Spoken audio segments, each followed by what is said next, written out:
Good evening, everyone. Welcome to the April 7th meeting of the Planning Commission. Could we please have a roll call? Commissioner Fonda Bernardi? Here. Commissioner Fresco? Here. Commissioner Lambert? Here. Commissioner Pastor? Here. Commissioner Raskin? Commissioner Reese? Here. And Chair Landris? Here. Could we please have the director's report?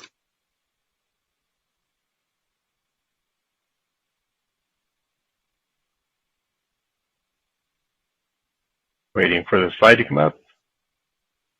There it is. All right, so there we go. So at our next meeting on April 21st, 1515 Ocean Avenue CUP.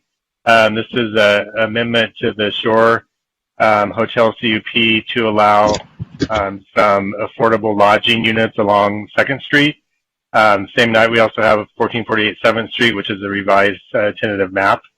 On May 5th, we have a special meeting, 1546 9th Street, the DR Apartments, 849 Ocean Avenue.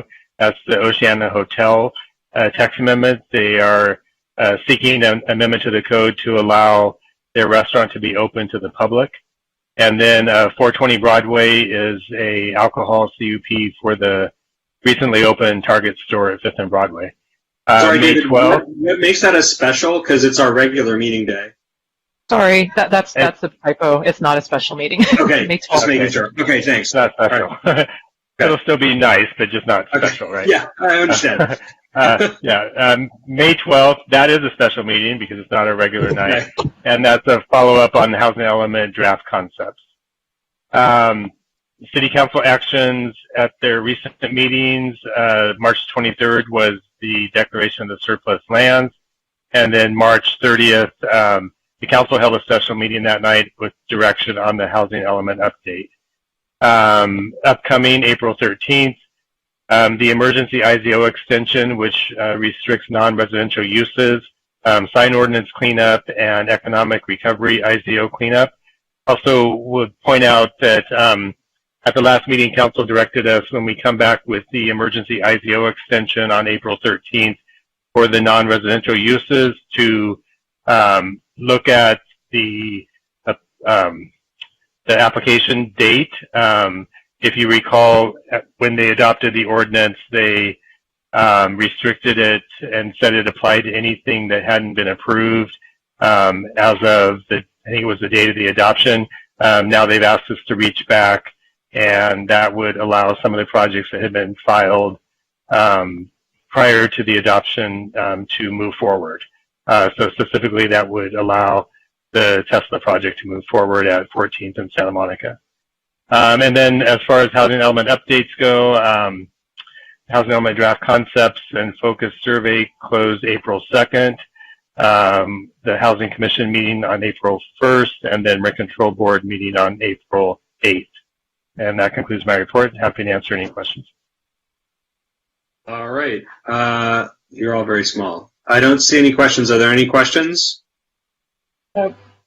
Okay, just as a reminder, we'll keep that, even though we have the housing element agendized formally tonight and on May 12th, but we'll just keep it as that update item on the intermediate agendas, just in case folks have stuff they want to throw into the mix, and as we've done in the past. So other than that, let us. Sean, I have a question. Yeah, sure. Does that mean we're not going to have a full-blown discussion tonight on the housing element? We're going to wait. Well, let me get back. Let's get to that when we get to the item. It's Okay. going to be, yeah. I'll lay out what the item Okay. looks like. Okay. All right. So sit back, relax, and enjoy, because now I have to do all the airplane's about to leave commentary. Please note tonight's procedures for public comment. We are accepting oral public comment by phone through the pre-registration system noted on the agenda. Registration for oral comment closed at 3:30 p.m. today. If you are a member of the public who registered for public comment, please check your email for Colin's instructions. Those instructions were just emailed at the start of this meeting.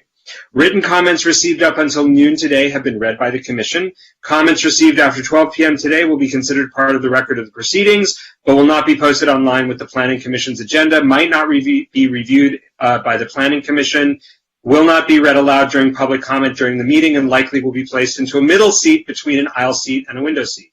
The moderator chat function in Blue Jeans is for technical help from administrative staff only. It is not for public comment nor for ordering peanuts. The Commission cannot see the chat, and comments will not be forwarded to the Commission or the pilot or entered into the record. Are there any announcements from commissioners? I think you've been watching Car Talk again, or listening. Vice Chair Pastor and then Commissioner Russ. Just a reminder, I won't be here on the 21st. Okay. And Commissioner Raskin. For those of you who love the Surplus Land Act, HCD published the final Surplus Land Act guidelines, I believe, yesterday. So if you love administrative guidelines, check it out. I love administrative guidelines. Will you forward them to us? Will do. Thank you. Thanks. All right. Any other announcements? I don't see any other announcements. Okay. Let us open item 10A, and while we're bringing Mr. Stevens up on screen, let me walk us through what's happening with 10A. So a very brief introduction is that, as I think you all know, some time ago the City Council gave direction to the City Clerk to take a look at boards and commissions. By and large, the intent, I believe, of that direction was to focus on the many advisory commissions that the city has operating, but the work that was directed ultimately has led to a review of all boards and commissions. I'm pleased to welcome Matt Stevens, who is the chair of the community working group that was established by the City Clerk to review all boards and commissions and task forces. That group has now met and has issued recommendations, which you have in your agenda packet. We're going to hear from Mr. Stevens about the work of the commission and hear a little bit about their recommendations, and then, as you will imagine, we will have an opportunity to go through each of the recommendations and offer our comments, which will then be turned into a document from us back to the City Clerk for incorporation into the Clerk's recommendations to the Council. Before he starts, one of the things that I want to just make really clear is we're in a little bit of a weird situation, so I want to make sure everybody knows where this work lives. So the community working group met, held a number of hearings and a number of meetings. There was a survey that we were all invited to. Their work is now complete, and so Mr. Stevens, Matt, is representing the work that has already been completed, but they are not expected to reconvene. So if you have questions for him, you want to understand, we're asking sort of for a historical context from him at this point. There's nothing for him to go back to and change. When we make our recommendations are going to be forwarded to the City Clerk, to Denise Anderson Warren and Nikema Newsom, and then they will be incorporating our thoughts relative to the other thoughts that they may have received and the bulk of the work that was done by the CWG to create a staff report up to Council. As we're talking with Matt, I just want to make sure that everybody understands that there's nothing he can do right now, but he's here to present the work and answer our questions about how they arrived at their conclusions. So with that, let me turn it over to Matt Stevens, chair of the Community Working Group. Yep. Hi, everybody. Matt Stevens, like Sean said, I was the chair of the Community Working Group. We got together. We were supposed to start pre-COVID, but COVID kind of delayed everything, so we ended up starting last October.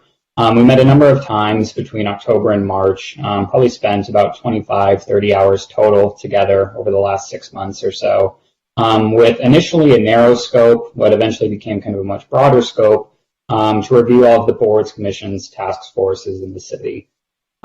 Basically, we met with city staff, we reviewed the surveys that you all put together, we spent a lot of time with the city clerk's office, and we kind of came together with the recommendations that you'll see in a bit. And these recommendations basically were created with the goal of trying to increase diversity among all of the commissions and working groups in the city, certainly increase participation among all residents in the city. You know, there's about 70,000 adults in the city. There's nowhere near 70,000 that participate in all of these, so we certainly want to try to get those numbers up. And then adopting best practices that we have, heard from others in the commission, we've seen in other cities at the county.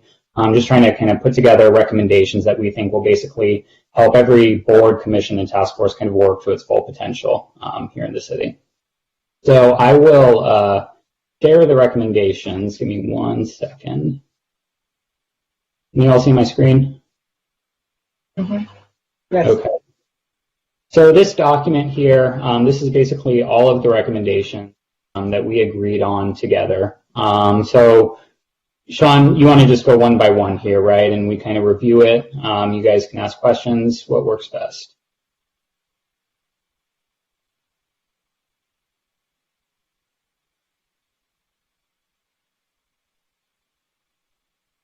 Sean, your microphone is off. The microphone is off. Yes, let's go one at a time, and I'm going to try to make everybody bigger so I can see hands raised.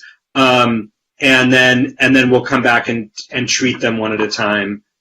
Matt, it keeps just disappearing on us, but okay.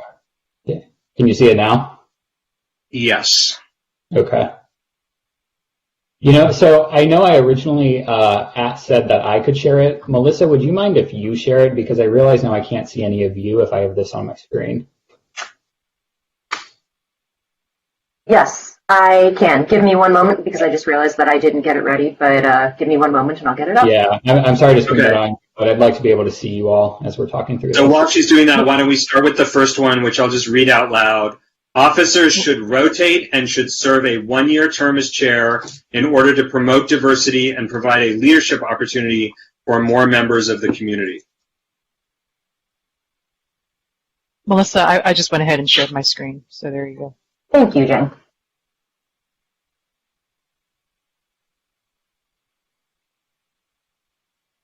So are there any comments or questions are there any questions on that? We'll come back to comments later. Well, it's a good idea. Okay, so if you don't have a question about it, that's fine. Okay. Election of officers should take place in July after the annual appointments. Isn't that what we already do? Yep. Okay. Sure. There's a couple of oddball appointments that happen every now and then. So the idea was just to make sure every single one happens in July. Yeah, do you want to say more about you? Why don't you drive? Go ahead with number 3. Sure, yeah. So there's a couple of oddball appointments. I can't remember off the top of my head which ones they were, but there was just a couple of appointments that didn't align with the normal calendar. So our recommendation is to standardize everybody, put them all on the same calendar, so every appointment, every commission in the city happens in July. I don't see any questions. All right, so and this here, just to kind of provide context for all of these, these numbered ones here, we're going to be suggesting, or there will be new bylaws for all of the various commissions, task forces, and working groups in the city, and all of this will be incorporated into the bylaws. There are other recommendations that are outside of the bylaws, but this is what you would see in the new bylaws that are being. Okay. So number 4, a rule should be added to include that all bodies produce an annual board and commission work plan to set priorities for the year and should align with the city department's work plan.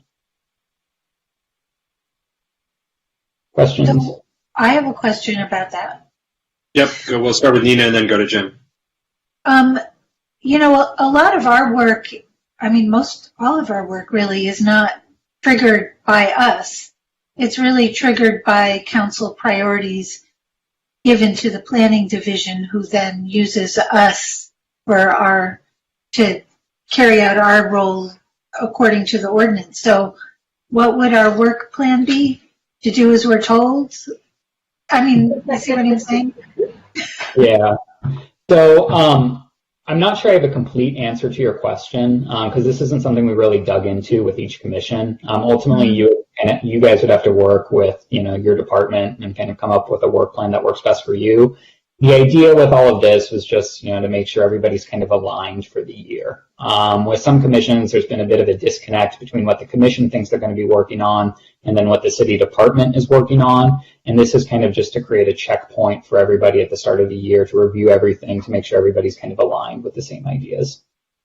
So did you have people on your committee who were commissioners of various sorts? What? Yeah, there were several.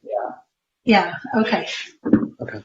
Jim? If I could add one more thing to that point that Nina made, a lot of the commission's work also is driven by the applications that we receive. So that's, our mission is to move those applications forward to the commission, but we don't have a lot of control over what comes in. Yeah. Right. And when we were talking about this, we didn't think it would be super, descriptive. So, we're not going to necessarily tell, planning commission, you review 10 buildings or something like that, right? It would just kind of be a general statement of, what you're going to be working on throughout the year. Jim, do you have a question? You're muted. Sorry. The only follow-up I have is what's the vision in terms of who's writing this? Is this the commissioners or is this staff? Because it seems to me we're trying to alleviate staff work and that this would fall on the commission. Is that correct? So we didn't discuss that. I don't have an answer to that. We didn't discuss who would actually write that. I think it'd probably just be left up to each commission. Let's keep going. Okay. So number 5 was required trainings for the year should happen immediately after the appointments in July. Can you expand on that? Sure. So there are trainings that you all do, of course, some related to the Brown Act, others related to city requirements. And a lot of these trainings from, what we had learned was that they could be kind of scattered throughout the year. The idea was to move them all to July following appointments, so everybody is kind of given all the training they need right at the start, so everybody is able to kind of hit the ground running to the best of their ability as soon as they're appointed. So I have a question about that as someone who's a long-serving commissioner on multiple commissions. First of all, most of those trainings presumably are online and therefore are always available. And second of all, many of the ones that occur are, they're like AB 1234 and sexual harassment training are on a 2-year requirement.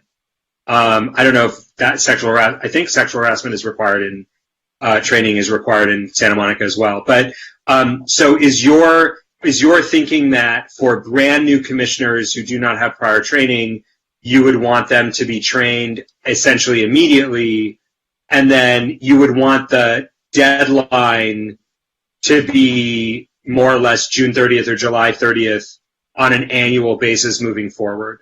Yeah. Is that exactly your thinking? Because I'm not sure how that operationalizes once the training is complete. Yeah. So new commissioners right away, like you said. Okay. And then, for everybody else, we never even actually talked about implementing a new deadline for everybody else. The thinking was just, over the years, eventually you'll get a whole new slate of appointments. And so eventually, several years from now, everybody will be on that July deadline. Because we didn't want a situation where somebody does their training in, say, May. Now these new requirements come around and they're doing the exact same training 2 months later. We didn't think that made much sense to us. Yeah, but you wouldn't. I mean, once you've done it, you've done it. Right, as far as the state's concerned. But you would essentially be telling people that their annual training deadline is July 31st. Correct. Okay. All right. Okay. Let's go to number 6. So all boards, commissions, and task forces should adopt the same order of business on their agendas. If a rule does not apply to a board, commission, or task force, it should be noted in the agenda. In context for this, this was basically to make it easier for members of the public to understand what's happening at all of the commissions in the city. We were of the opinion that if you can kind of get everybody used to one agenda for every commission, it'll become easier for people to kind of jump in and out of various commissions and working groups around the city and kind of understand the flow of work and where the commission is during the course of their meeting. So was your vision that every advisory committee have an agenda item 8 that is deemed inapplicable to every non-quasi-judicial commission? Yeah. And it literally would be written on their agenda as not applicable? Yes. Just so that if, somebody says, all right, we're moving on to agenda item 10 now, or whatever it is, people always know what that agenda item is for. Okay. Other questions? Mario? Mario, go ahead. Yeah, I think this is actually a little more directed toward the public of standardizing things, in the sense that inevitably when people are coming to give testimony, they never know if they have 2 minutes, if they have 3 minutes, where the cutoffs is, and if that could be standardized, and people would feel a lot more comfortable coming to various bodies and commissions if everyone kind of knew the rules. When there were more than 10, whatever the rules are, if they could be standardized in terms of the time of the testimony, that would be very valuable. And the other thing is, I want to back up a second to the trainings. Because July is often a month of vacations for many people, one of the requirements would be that all of the trainings be videotaped so you could actually take the training at any time before July 31st, even from abroad potentially. That's a question. I mean, they're interactive, Mario. So you can't not. You have to be interactive online. I just took one. Meaning, when you say you have to be interactive online, I see. In that sense, you have to answer questions. Is what you're saying. Exactly. You can't just hit play on the video and go and walk your dog and come back. Yeah, because I remember some trainings where they were not interactive. They were presentations, in this case by the city attorney. But I guess if they're now interactive, then that takes care of that. Elisa, you had a question, right? Yeah, well, I find, so I have a question about the first sentence, which is this something that you've seen in other cities? We did. Off the top of my head, I can't tell you which city it was. We reviewed several around California. West Hollywood is what's coming to my head right now, but I'm not certain if it was West Hollywood where we saw it, but we did see this in use in another city. Okay. And then the second sentence to me seems to actually, that has nothing, as I read it, is not related to agendas. It's related to the rules of a board or commission. So is that just so it says, if a rule does not apply, it should be noted on the agenda. Yeah, I think you're right there. That's probably a typo. Okay, so that's not meant to be, okay. But that does raise a question for me about standardized rules, procedures for boards and commissions. Yeah. Is that something that we're going to get to? That is part of this. It's not actually, as I'm reading through this, I don't see it as a specific bullet point, but the idea of giving everybody the same bylaws, and then each commission would, of course, kind of make tweaks to those bylaws as needed. But the idea of having the same bylaws, or at least the same form for everybody to start off of, was to standardize rules across all of the commissions. Yeah, I mean, I think in that regard, the thing that would be most helpful, and maybe we have this already, is that, the amount of public speaking time should be the same, the time at which you submit your materials if you're an applicant, right, to get them into the staff report, or the time that the member of the public has to get it in to planning commission, right, or secondary submissions, all of those things. If those could be standardized across all the boards and commissions, I think that would be super. Yeah, and that was part of one of our recommendations. The rules clear for everybody. And kind of Mario was saying, it's for members of the public, so they know what the rules of procedure are with every commission they interact with. So let me ask a follow-up on that, Matt, because one of the challenges is that I don't want the perfect to be the enemy of the good here, but I also don't want to back the council into something that it turns out is problematic. So did you talk about the consequences of flexibility as they differ among types of commissions. And I'll give you an example of what I mean, which is we as a quasi-judicial body have to be assiduous when it comes to equal time, for example, between permit applicants and responses and appellants and respondents and things like that. Whereas if there's a conversation in an advisory committee, I say this as a former chair of an advisory commission, if there's a conversation in an advisory commission that goes on a little bit long and they're like, yeah, let the person finish because we want to hear what they have to say, you're not creating a right of action for all the other people in the room who are annoyed that they didn't get to spend as much time talking as the person that you allowed to finish.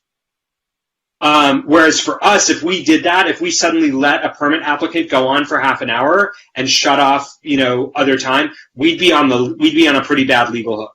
Did you talk about the different implications for different bodies of flexibility and rule keeping? So your specific example, no, we didn't have a discussion related to that. We knew there were differences between the quasi-judicial boards and the advisory committees like you talked about, and we do expect that when you redraft all of your bylaws, some of those differences can be made in the new bylaws going forward, but we didn't get to that level of specificity. Okay, all right. I asked because it came up when the Social Services Commission was wanting to look at the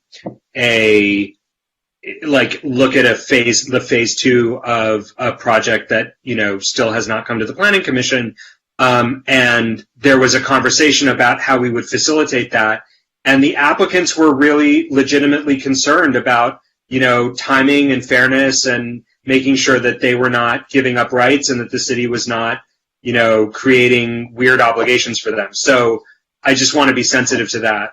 That's why I'm asking the question. So, okay, let's keep going. Okay. 7, attendance requirements should be included in the bylaws. They should be consistent and clarify the rules for what is considered an excused and unexcused absence.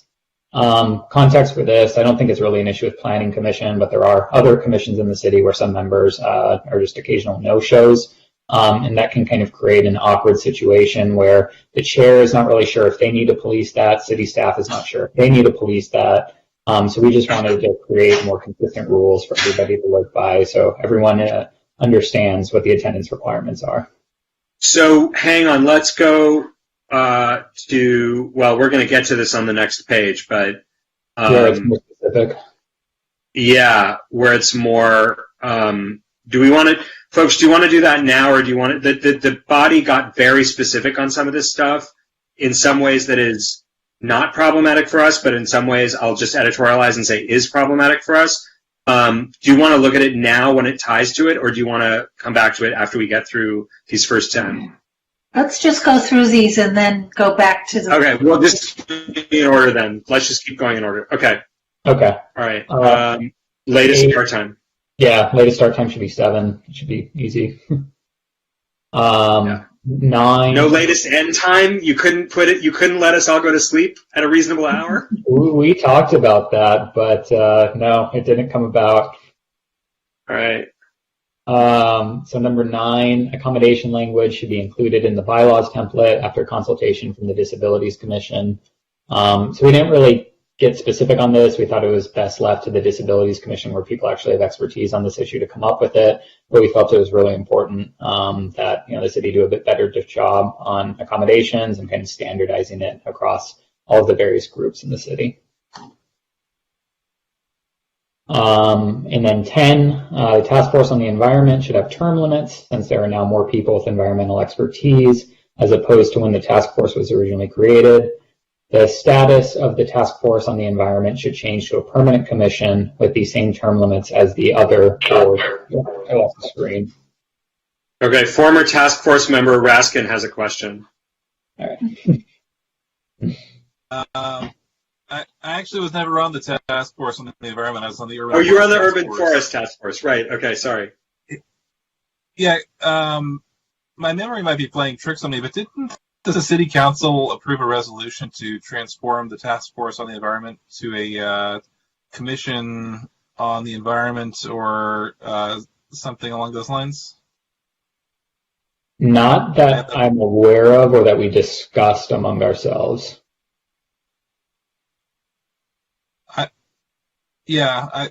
We should, at some point, someone should check that.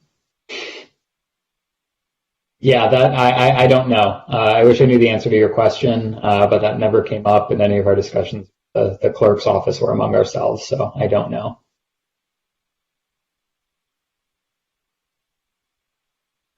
Okay. And then the final point here, all existing boards, commissions, and task forces should review their current bylaws to remove outdated information and or procedures and utilize the bylaws template to be consistent with the city council format. And so this goes back to what I was mentioning about new bylaws for everybody and just standardizing it. Of course, there will be some tweaks between all of the commissions because there are differences in how they're run, but we want everybody starting from the same base format. Okay, moving into now kind of the general recommendations. This was related to consolidation. Consolidate the commissions relating to social services. Why don't I suggest that we skip the ones that are not directly related to us, if that's okay? Yep. Okay. So then we'll skip the second one on this list too. I see. Wallace, do you have a question? Yeah, I have a question about that second one. So Matt, Shirley Anderson and we both attended the March 15th meeting where you finalized these recommendations as members of we attended as members of the public. Yeah. This bullet point is not part of the final recommendations, and I'm curious if you could just explain how this got on there. That's a good question. It was certainly part of our discussion over the various meetings. It was part of our recommendation in our final non-public meeting in February. That was probably an oversight. Yeah, I'll ask Denise about that. That's good to know. Yeah, I'll have more to say about this in discussion, but just for the record, it wasn't on the list that was made public on March 15th. Okay, that's good to know. So next, term limits. Term limits shall remain the same, allowing members to serve 2 consecutive terms and may request a 3rd term from the City Council. However, members who term out must wait 2 years before applying to another board or commission. I have a question, Sean. Go for it. Matt, is that already the case? The waiting 2 years before you get reappointed to something else? No, this is new. You want to say more about it? Yeah, I can think of, I hate to be anecdotal here, but I will be anyway. Roger Genzer was on the Arts Commission, and he termed out. And the Landmarks Commission has a really hard time finding qualified people to be on it who know about history, historic preservation, what have you. And Roger came back to the Landmarks. Maybe it was actually because, he came back to the Landmarks Commission within that 2 years, and he was really an important part of the Landmarks Commission. So some of it boils down to expertise. And I'm not sure how you want to deal with that. Yeah, Jason Perry. Jason Perry served 2 terms on the Housing Commission and then was appointed to Planning, where he spent 2 terms. Exactly. He's the walking encyclopedia. Continuously since 2002. What? I've been a commissioner continuously since 2002. That's terrifying. Thought you'd want to know. But I think Matthew, there has to be some. There are some specialized commissions, Landmarks, where you may have to make some allowance. Yeah, I will tell you. I'll come back and I will just say I will come back and comment on this. But I tried as an individual in my public comment to the group, and I didn't get anywhere. But go for it, Matt. Yeah, so we knew this was going to be one of the more controversial ones, especially when we present to currently sitting commissioners, because we do recognize this makes it harder for you to continue to serve once you hit your term limits. Well, we've proven that anybody can be on the Planning Commission, so it probably wouldn't apply to us. The thinking behind this goes back to increasing participation among all residents of the city. We basically want to force the city council to look to a broader group of people than the people that typically participate. Certainly, there may be very specific circumstances where you need somebody with expertise, and you just can't find that member of expertise no matter how hard you search. And in that case, city council could always, because these will just be, this will be passed by city council can always come back and change it. And so if they really need to for a very specific case in the future, they could change these rules on a one-off basis if they want to. But we really wanted to kind of force a process here where they have to look hard for new people. I got it. Okay. So next, absences. Members who have 2 unexcused absences out of 6 consecutive meetings shall automatically resign. I'm going to clarify unexcused absence we defined as no show, no comment, nothing. Nobody knows where they are. They never said anything beforehand. The chair tried to call them. They didn't answer. The person has just gone AWOL. So if they've gone AWOL for 2 consecutive meetings, we treat it as an automatic resign. And then if a member has more than 2 excused absences, they will receive a warning from the chair. Excused absence can be for any reason, but they just let you know beforehand. And then, sorry, I lost my place here. And then if another 2 meetings are missed, then the liaison shall inform the city clerk's office, who will then inform city council. What if they're kidnapped? If they're kidnapped? we didn't contemplate just that kidding. scenario. Yeah, we hoped that wouldn't be a common occurrence. So one of the things that I was able to add through public comment was that special meetings not count toward unexcused absences, because those obviously can't be the idea being that when you join a commission, you commit to the regular meeting schedule and that you're not penalized for missing a special meeting schedule. We raised I think Ellis may have raised this as well. We asked the question, 2 meetings for a commission that meets every month is many, is a much larger proportion of the meeting miss than 2 meetings for a commission that meets 3 times in a month, like we're going to do next month. Did you have any conversations about setting a percentage rule as opposed to a meeting count rule? Yeah, we did. And that was actually something that I personally had proposed. But we kind of got lost in the weeds of trying to figure out how you would apply it to all of the different commissions and then what an acceptable percentage would be. So the majority decided on just using this consecutive meetings rule.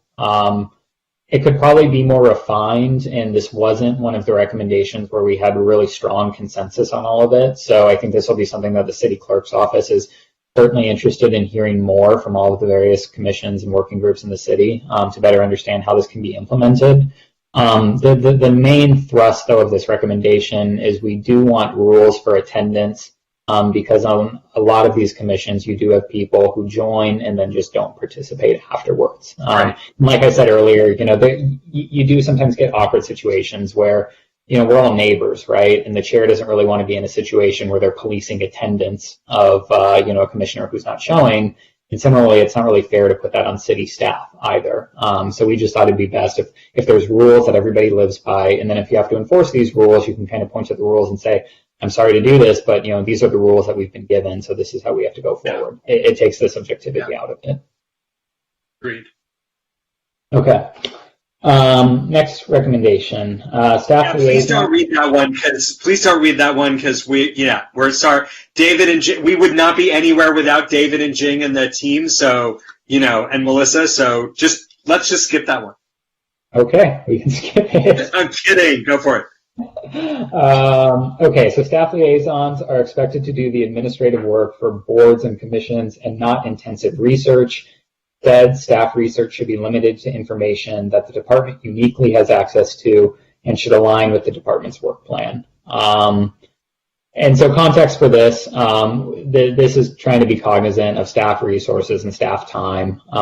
They work with the commissions, but they also have day jobs as well. And there's only so many hours in the day. And we had heard from certain members of city staff that, there would often be times where they were kind of given really large research requests that perhaps commissioners could have been able to do on their own. And so this is just to kind of set the expectation that, commissioners really should be doing the research, recognizing that they can't always do the research. In many cases, city staff are the only people who have access to certain types of data. And in those cases, city staff really does need to help with that research. But if it's something where a commissioner, can use Google, can use Wikipedia, can open an encyclopedia or whatever it is and figure this stuff out for themselves, we want to put the onus on the commissioners to try to figure it out first. A great idea. Commissioner Raskin.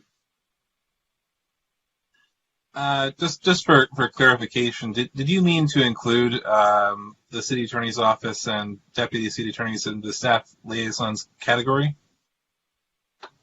What are you referring to? I'm sorry. Well, I'm just curious if this is meant to encompass people doing their own legal research about their legal responsibilities. And I don't know, maybe Heidi would like to opine on this at some point. But I see what you're saying. So I guess it kind of depends on how you interact with say the city attorney's office. Our understanding was that if you have a request, you take it to your staff liaison, and then if staff liaison needs to follow up with the city attorney's office, they can do so. If you interact directly with the city attorney's office, I guess, you can continue to do that. We don't want to try to preclude that. That's how we thought about that. We certainly don't want people, doing legal research on behalf of the city, certainly if they're not a trained lawyer. I have a question, Sean. I have a question. Yeah, go for it. Yeah. Matt, I don't know if you want to editorialize here, but I think it's really useful in some way to point out what you're doing that, I know you're not going to add to this. The planning staff does not report to the planning commission. They don't work for us. Right. And that's sort of the underlying basis of this recommendation.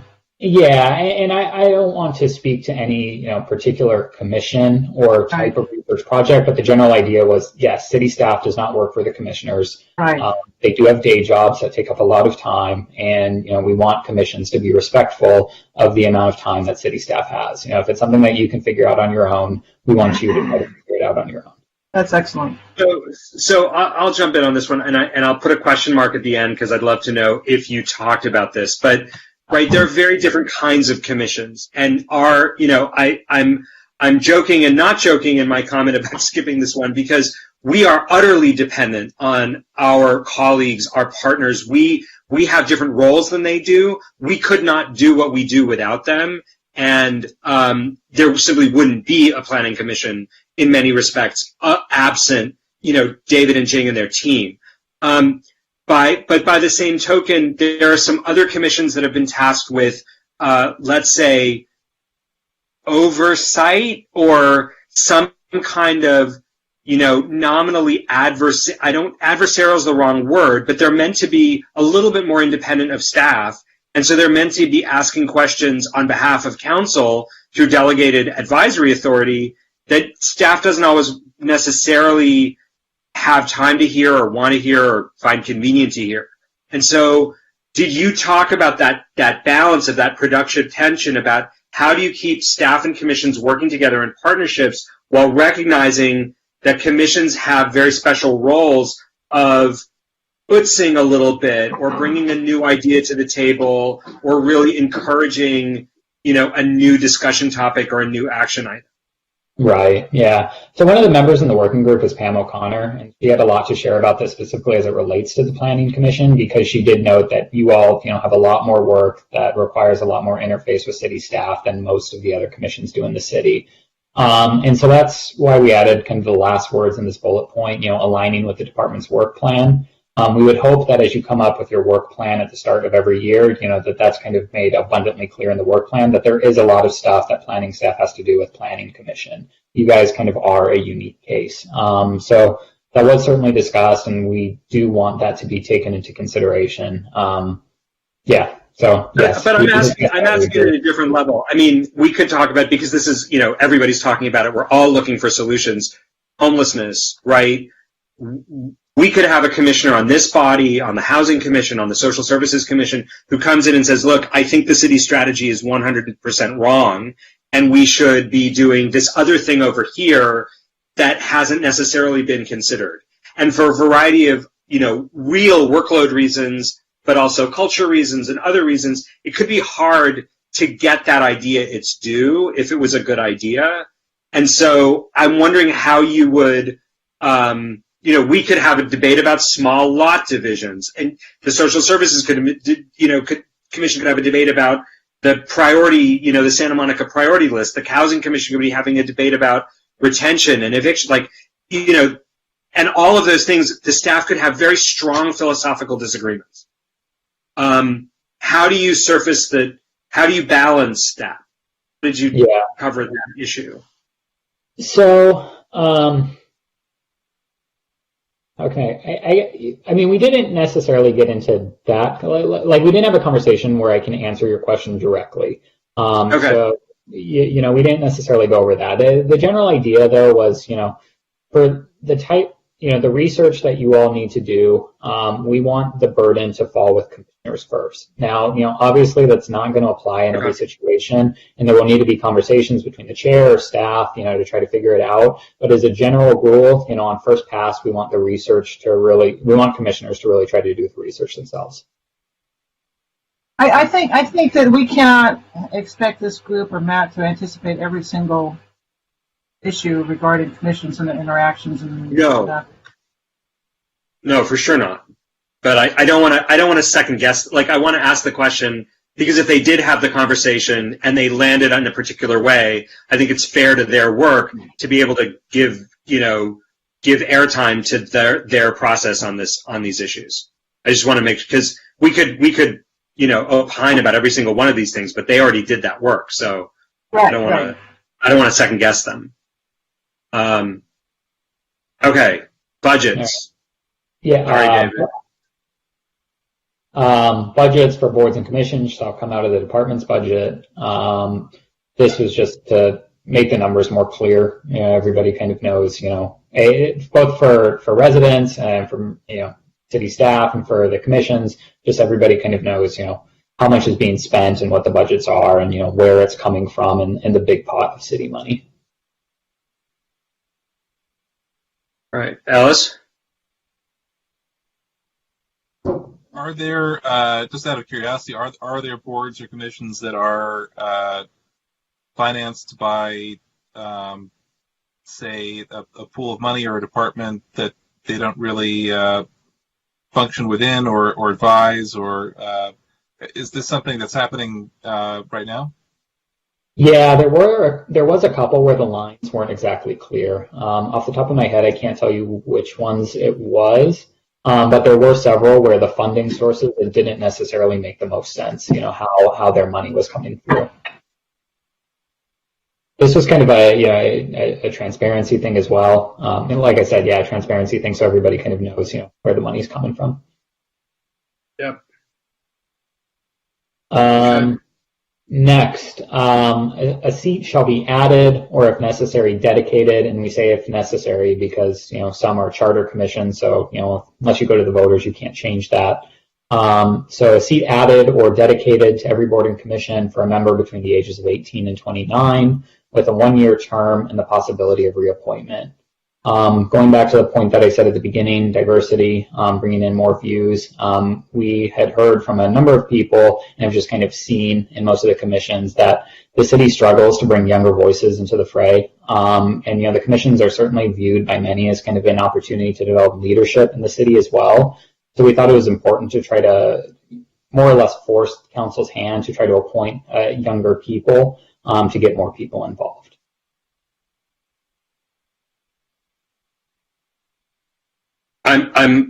Go ahead, Mario. First of all, I like the idea of bringing younger people in. I assume this member would be a voting member. Is that correct? Yeah. We intended it to be a voting member. Okay. And is this legal? Can you have a criteria for Yes, that was my question. Based on age? We were of the opinion that it is. I'm not an attorney, so I cannot be for sure, but we were of the opinion that it is.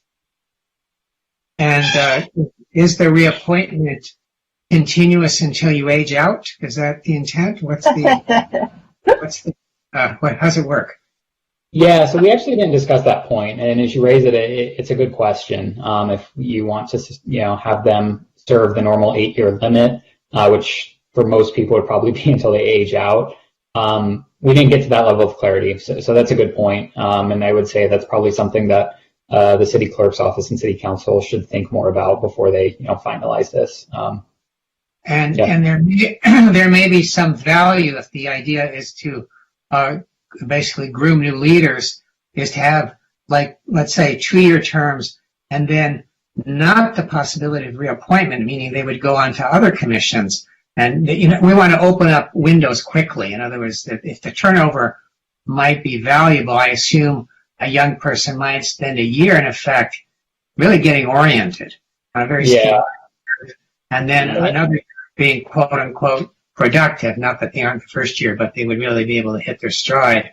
But after that, it might be valuable for them to move on to other commissions, or to be in the commission permanently. In our case, it would be a 4-year term, and that would open up a slot for someone who is also an up-and-coming person. Yeah, I like all of those ideas. We didn't get to that level of specificity, but I think that's something that certainly the city clerk's office and city council would be receptive to. One additional point that we did talk about with this is after somebody serves, their youth term, so to speak, they would then be thrown into the general applicant pool. So you couldn't get someone that starts at, say, 18 years old, does a year on planning commission, now they're 19 years old, they go to a year on housing commission. They would get their one chance at kind of a youth term, so to speak, and then they're thrown into the general applicant pool if they want to go join another commission after. Mm-hmm. Okay. Next, explore all means to enhance diverse representation that reflects the Santa Monica community. That includes, and these were actually suggestions on how to do this, increase the use of social media to reach and encourage community members to get involved, and consider involvements at fairs or booths at festivals such as Coast for interested applicants to meet active board and commission members and city council members to learn more about each board and commission and have an opportunity to build connections. This again goes back to the issue that we have here in Santa Monica, that there's only so many people that participate in these commissions. We do get kind of a lot of repeat people serving on multiple boards and commissions, and in many cases it's just because we don't have more people applying. So this was just to do more outreach to get to communities that maybe haven't participated in these commissions in the past, and just to get to more people who maybe aren't aware that these commissions are available. So yeah, PR for the city, advertising, try to get more people involved.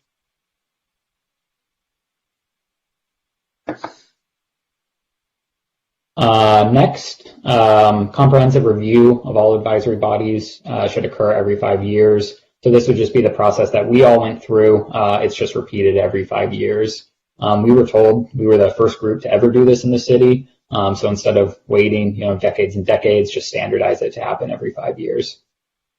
And then also every 5 years, make an update to the board and commission's application. Maybe there's no updates that need to be made, but just to at least to have something on the calendar. So every 5 years, you look at the application to see if it all makes sense and if there's any changes that should be made. Last on this page, consider training sessions on running meetings, participation during meetings, parliamentary procedure, and other trainings.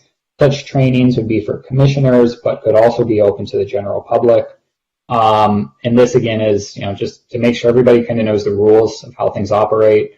And then for members of the public, many don't know parliamentary procedure, and this would be an opportunity for them to learn how it is that you all conduct yourselves. Yep. And then last, these were things that we discussed, but didn't make any recommendations on. Definition and differences between boards, commissions, and task forces. You have all these words, and it's not clear where they apply. What is the difference between a board versus a commission? We wanted standardized definitions. We didn't come up with them, but that was something we thought was important. Next, consider combining the Urban Forest Task Force with the Task Force on the Environment, or creating it as a subcommittee under the Recreation and Parks Commission. And then last, consider the Architectural Review Board becoming an advisory board of the Planning Commission. John, I have a question. Ellis. Yeah, I got Ellis and then you, Leslie. Okay. Yeah, Matt, I should have asked this earlier, but can you just give us a brief assessment of what the rationale is for the second bullet point? Yeah, so there are, I mean, this was kind of the rationale. You see consolidation on a number of these. And the rationale for all of this was, over the years, we've kind of had more and more, task forces and commissions, growing. And some of them now actually have overlapping responsibilities or could have overlapping responsibilities. So we thought there were certain ones where you could consolidate them, where they would just work better together if you had everybody kind of dealing with those issues at the same time. I reckon parks. I'm sorry, say that again? How did you get to rec and parks for the Urban Forest Task Force? As a subcommittee. Yeah, but why? Because there's trees in parks. Yeah, but there's trees on streets, too. There are more trees on streets than there are in parks. Makes our streets park-like. Yeah, I wish I could give you an answer more detailed than Nina's, but I don't have it. Okay. Yeah. Leslie? I have two questions. Matt, I mean, I'm assuming that the intent of this whole exercise has been, basically economizing on staff time, right? So consolidation would do that. That was a huge driver of it. I mean, it wasn't everything, but yes, that was a huge driver of it, recognizing that, commissions and task forces and boards across the city have sucked up an increasing amount of staff time over the years.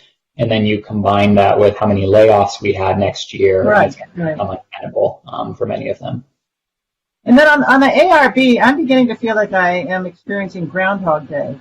Haven't we been through the ARB ourselves and the City Council several times about what their functions should, would, may be in expediting, da-da-da-da-da? So how does this play into that, Matt? Yeah, so we didn't really talk about this all that much. And when we did talk about it, it was kind of brought up that it has been discussed many times at council and with yourselves.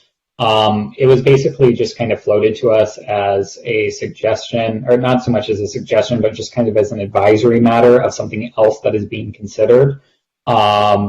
We talked about it briefly and then we moved on. We didn't really go into depth with this one at all, and we certainly got nowhere near making a suggestion on this. It was just kind of put on our radar to make ourselves aware.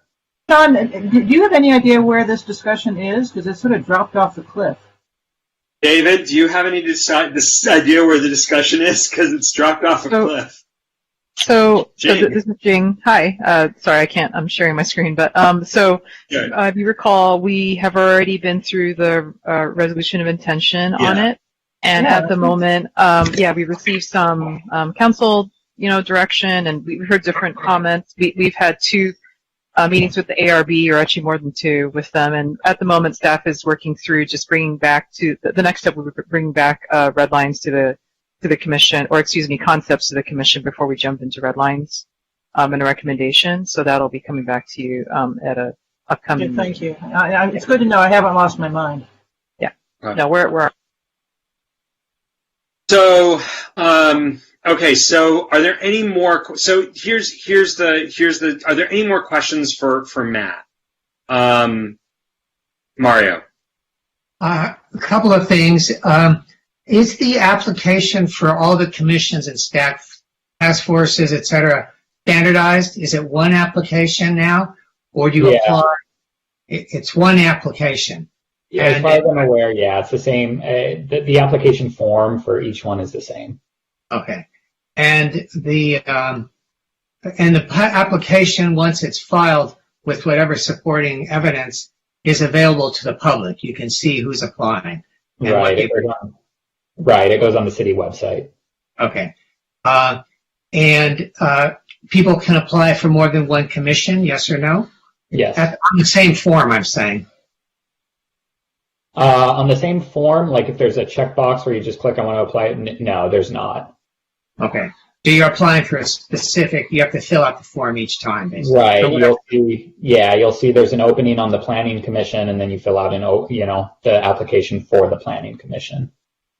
Okay. And then I would like to go back a little bit. I did have my hand raised on the idea of having that 2-year circuit breaker between different commission appointments. And if the intent is that the city council could, if they can't find someone for whatever reason qualified, they could avoid that. That should be in the bylaw, in these recommendations, that the city council has an escape clause if they have to exercise. So I want to come. We're going to circle back for discussions because we are going to produce a document here, and so I want to. It's on my list.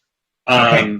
I want to ask if we have any more questions for Matt about the process, or things that weren't recommended. Things we haven't covered. This has been very comprehensive, and I'm grateful to you for your time explaining this to us. We now have this weird thing where, because your work is done, we now have to sort of talk through everything and come up with a position relative to the clerk's office rather than sending it back to you for reconsideration. So no more workshopping that I can do on this.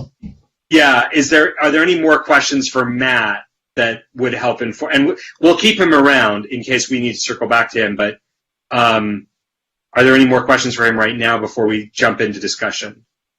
I just want to thank him for all his hard work and that of the task force. He's done an amazing job. Indeed, thank you. Yeah. So let's, Jing, if you're able to scroll back up to the top of the recommendations list, what I'd like to do is, I've made a list of where I've heard people jump in with comments. What I'd like to suggest that we do is kind of tick off where we want to talk about things and then circle back and talk about them. So stop me if you have issues. In other words, and I'll just jump in here. I don't see anyone having a problem with one. That's what we do anyway. We have a 1-year term as chair. So unless there are people who object to that, and I really want to, yeah, okay. So also just one other thing, we're all free to give individual comment as always to council.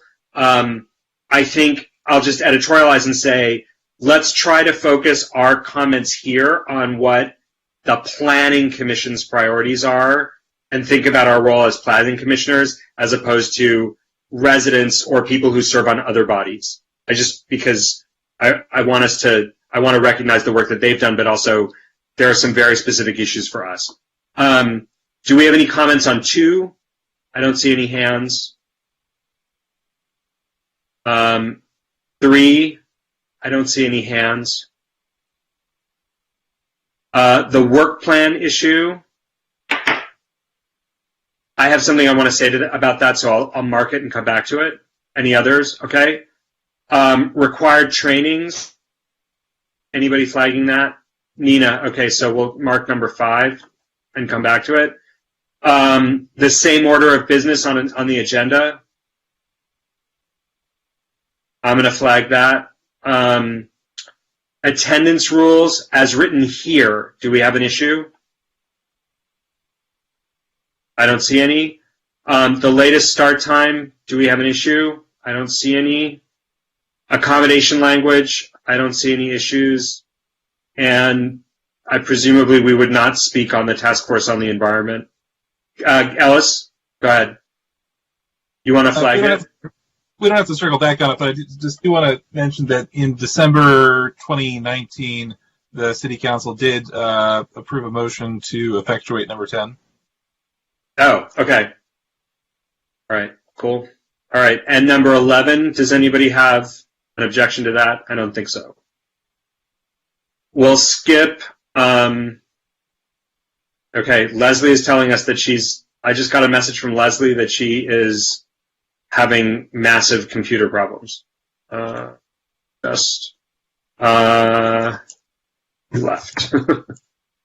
Back. All right.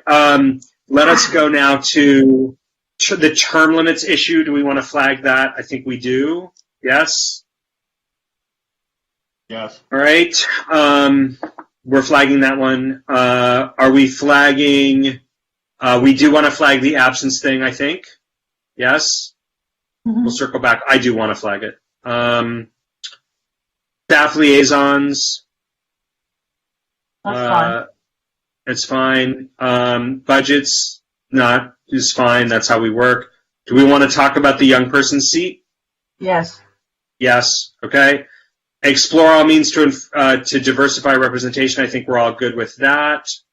And review of all advisory bodies every 5 years, considering updating applications every 5 years. I want to flag the training sessions. Me too.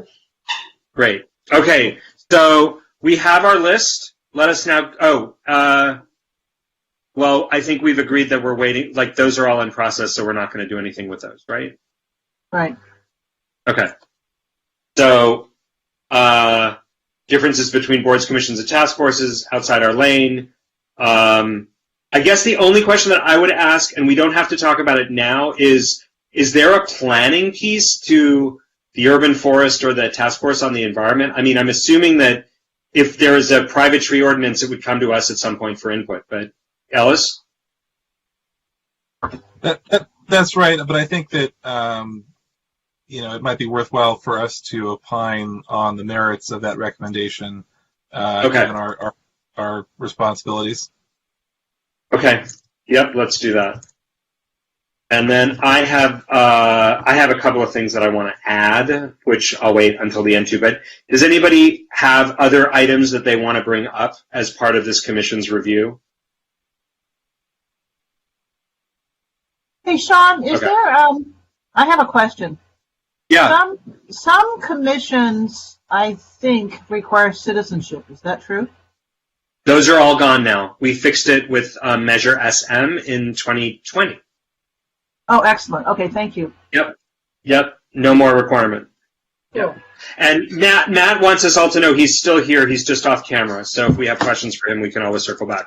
Okay, let us now start at the top with, I believe the work plan was the first thing we were going to talk about. Any comments on that? So, yeah, go ahead, Nina. When I'm just remembering back, I don't know if you were with us, but we had a big discussion about priorities of the Planning Commission, but it was really based on council direction and how on earth the planning division staff was going to get through a huge pile of conflicting and overlapping tasks. So, I feel like this idea of a work plan could kind of veer into that same territory as asking staff to do research for you if it doesn't have a foundation in broader city goals and direction from council. Other comments?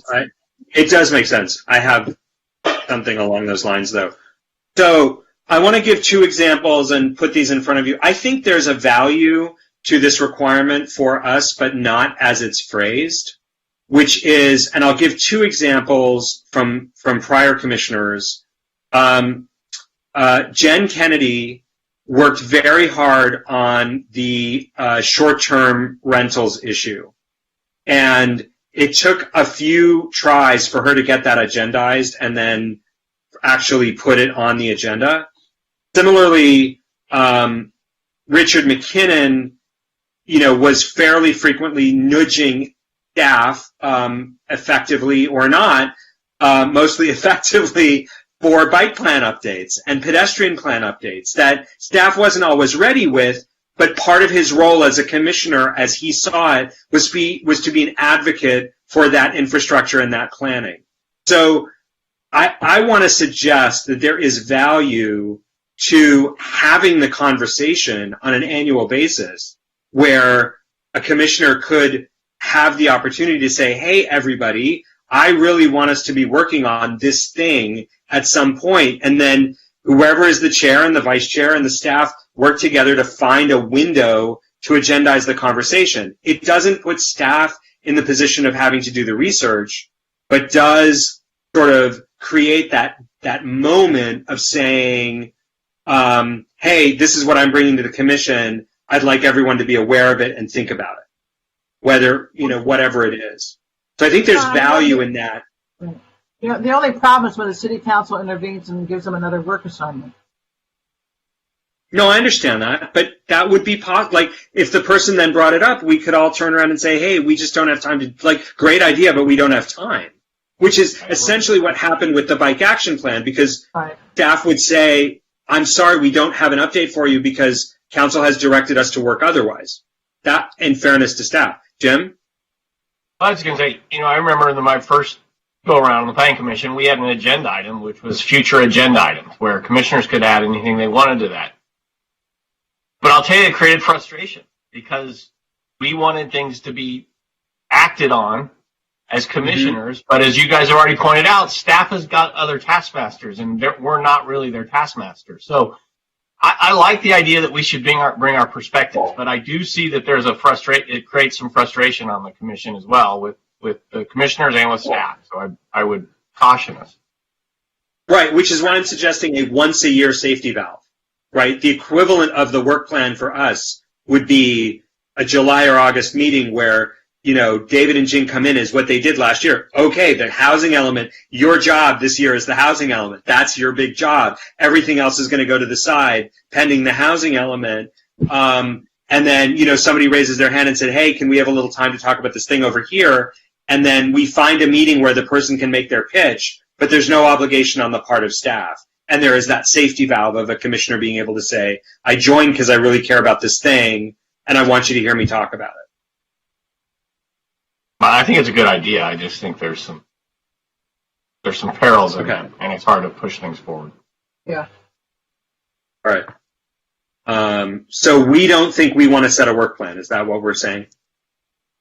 I don't think it's relevant to us. Okay. All right. So then I think the next item was training, the training deadline for new commissioners. Correct me if I'm wrong. I've been making a list, so stop me if I'm getting this wrong. I'm counting on you to have made a list. Page number 5, required trainings. Because of my background in historic preservation and being a landmarks commissioner for so many years, I know there's required trainings that have to do with public process, but I think there's a lot more training in general that the city could somehow provide. It's expensive, which has always been the barrier, but I think it would make a lot more different people feel comfortable volunteering for these commissions. Planning commission is very intimidating. There's a lot to know. It's not rocket science, but, you have to be able to handle a lot of information. And, and landmarks commission is also equally specialized, and there's a lot of just rules and basic laws to know in order to say something that is helpful to the decision making of the group. And nobody gets nobody gets training. We're just expecting to find people in the community who are qualified, and also find new people in the community all the time who are qualified. And I'm just worried. That's always been a problem, is I guess what I'm saying. So would this be a recommendation, for example, I don't know how they've been doing it during COVID, but the APA California at their annual conference always runs a 2 or 3 day onboarding for baby planning commissioners, which I didn't get to. I really wanted to go to, but it was either full or something happened when I joined that I couldn't actually do it. Do we want to make a case that the city should invest in substantive training in the subject matter of commissions? Certainly in quasi-judicial commissions where people are making important decisions, and, people come in saying, oh, I'm going to stop overdevelopment. And they come here and we're like, well, you can't tell people they can't do that.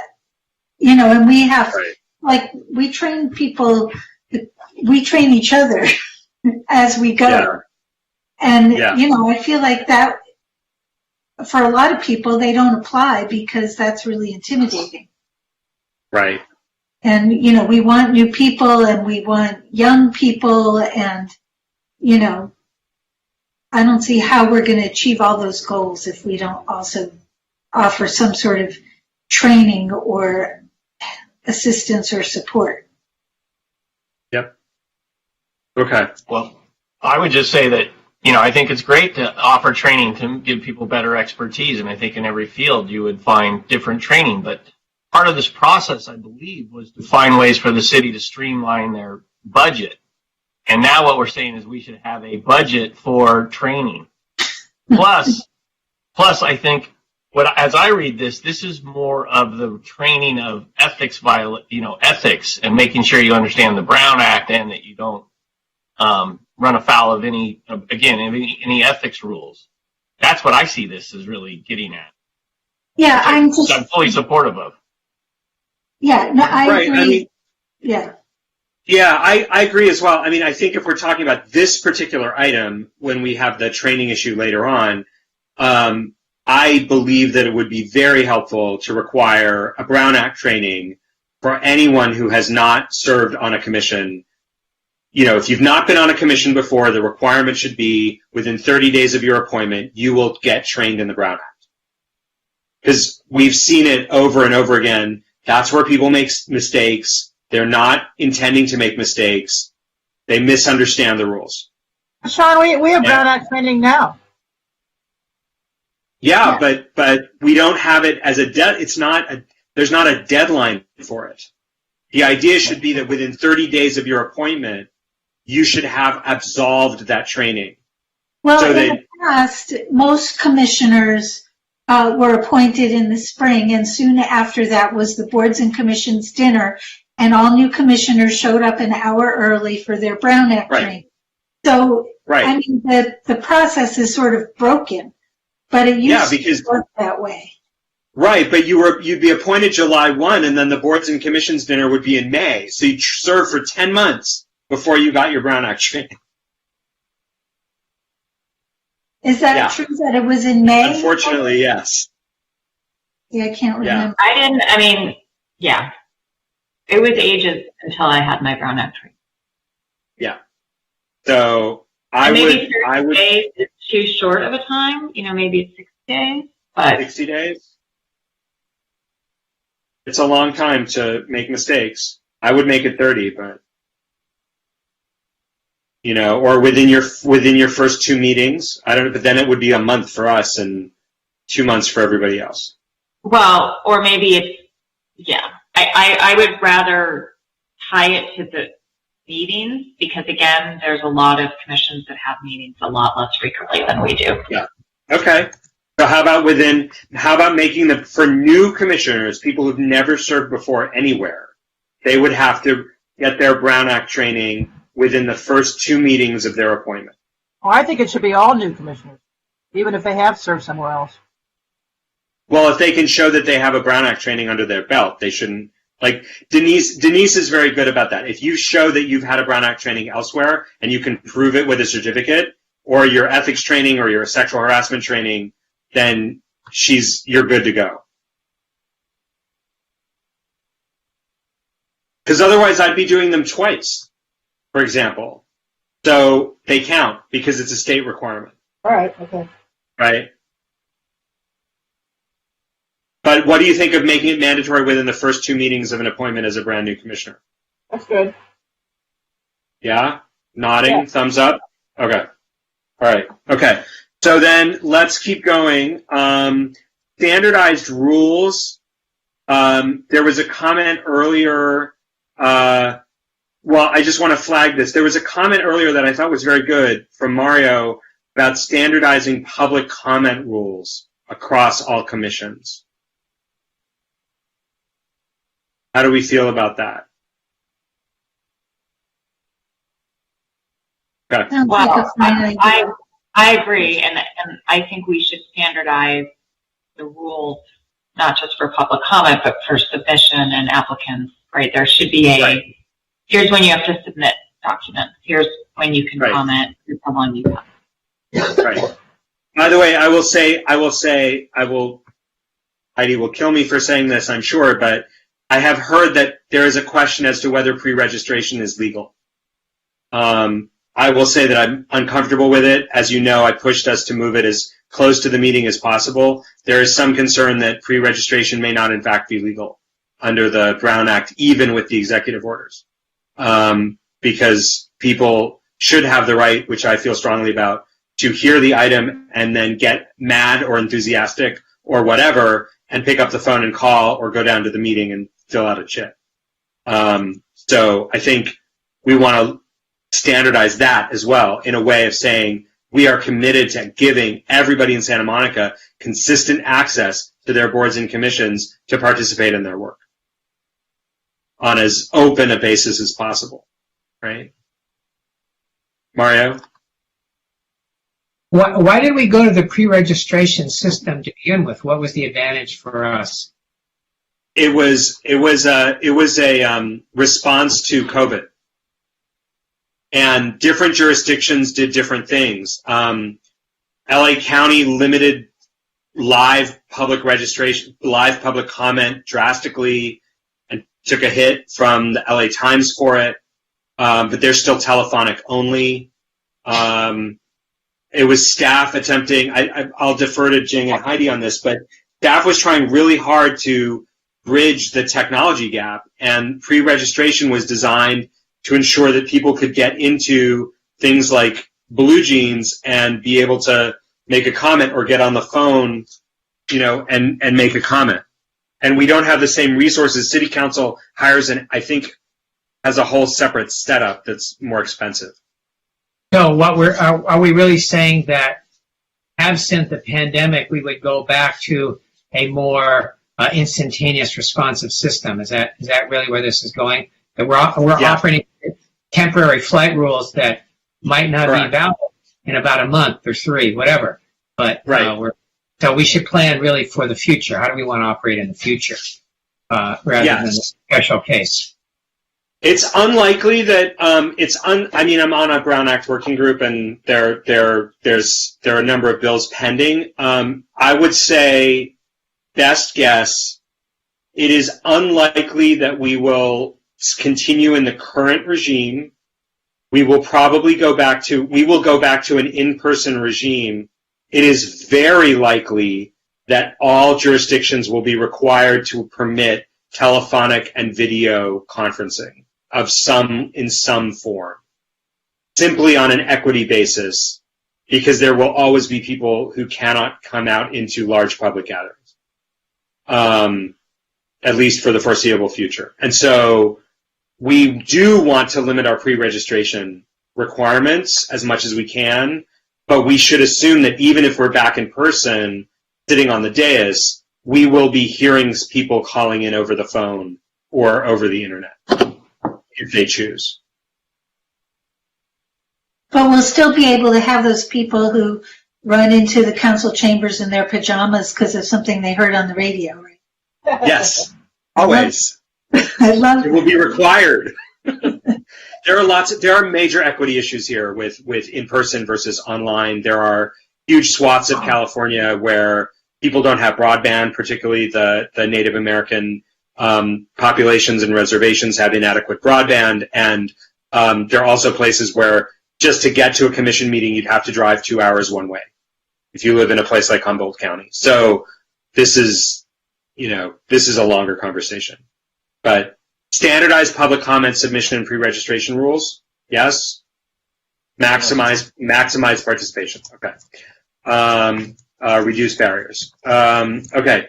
So let's talk about the post-term limit appointment issue. I see a lot of opinions. And I'll suggest, by way of short-circuiting, that they simply make it a supermajority requirement rather than a no-can-do situation. I would say that's a much better idea. I mean, the reason it happened to me, just as an example, is when I termed out of the Landmarks Commission, I happened to be around that time part of a group of people who were meeting in my backyard talking about the civic auditorium.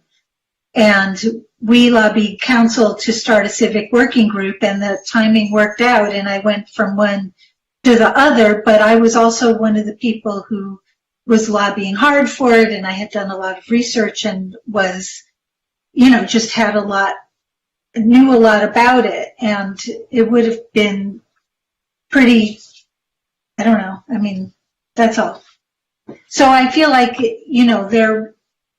are reasons why you want to be able to keep people around from time to time.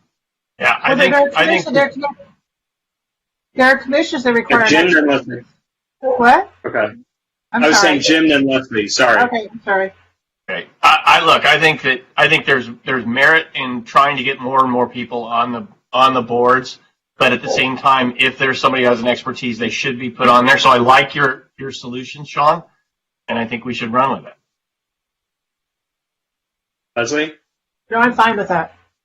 Okay. So we'll ask for a supermajority for post-term limit appointments. Next, I have the percentage rule for attendance.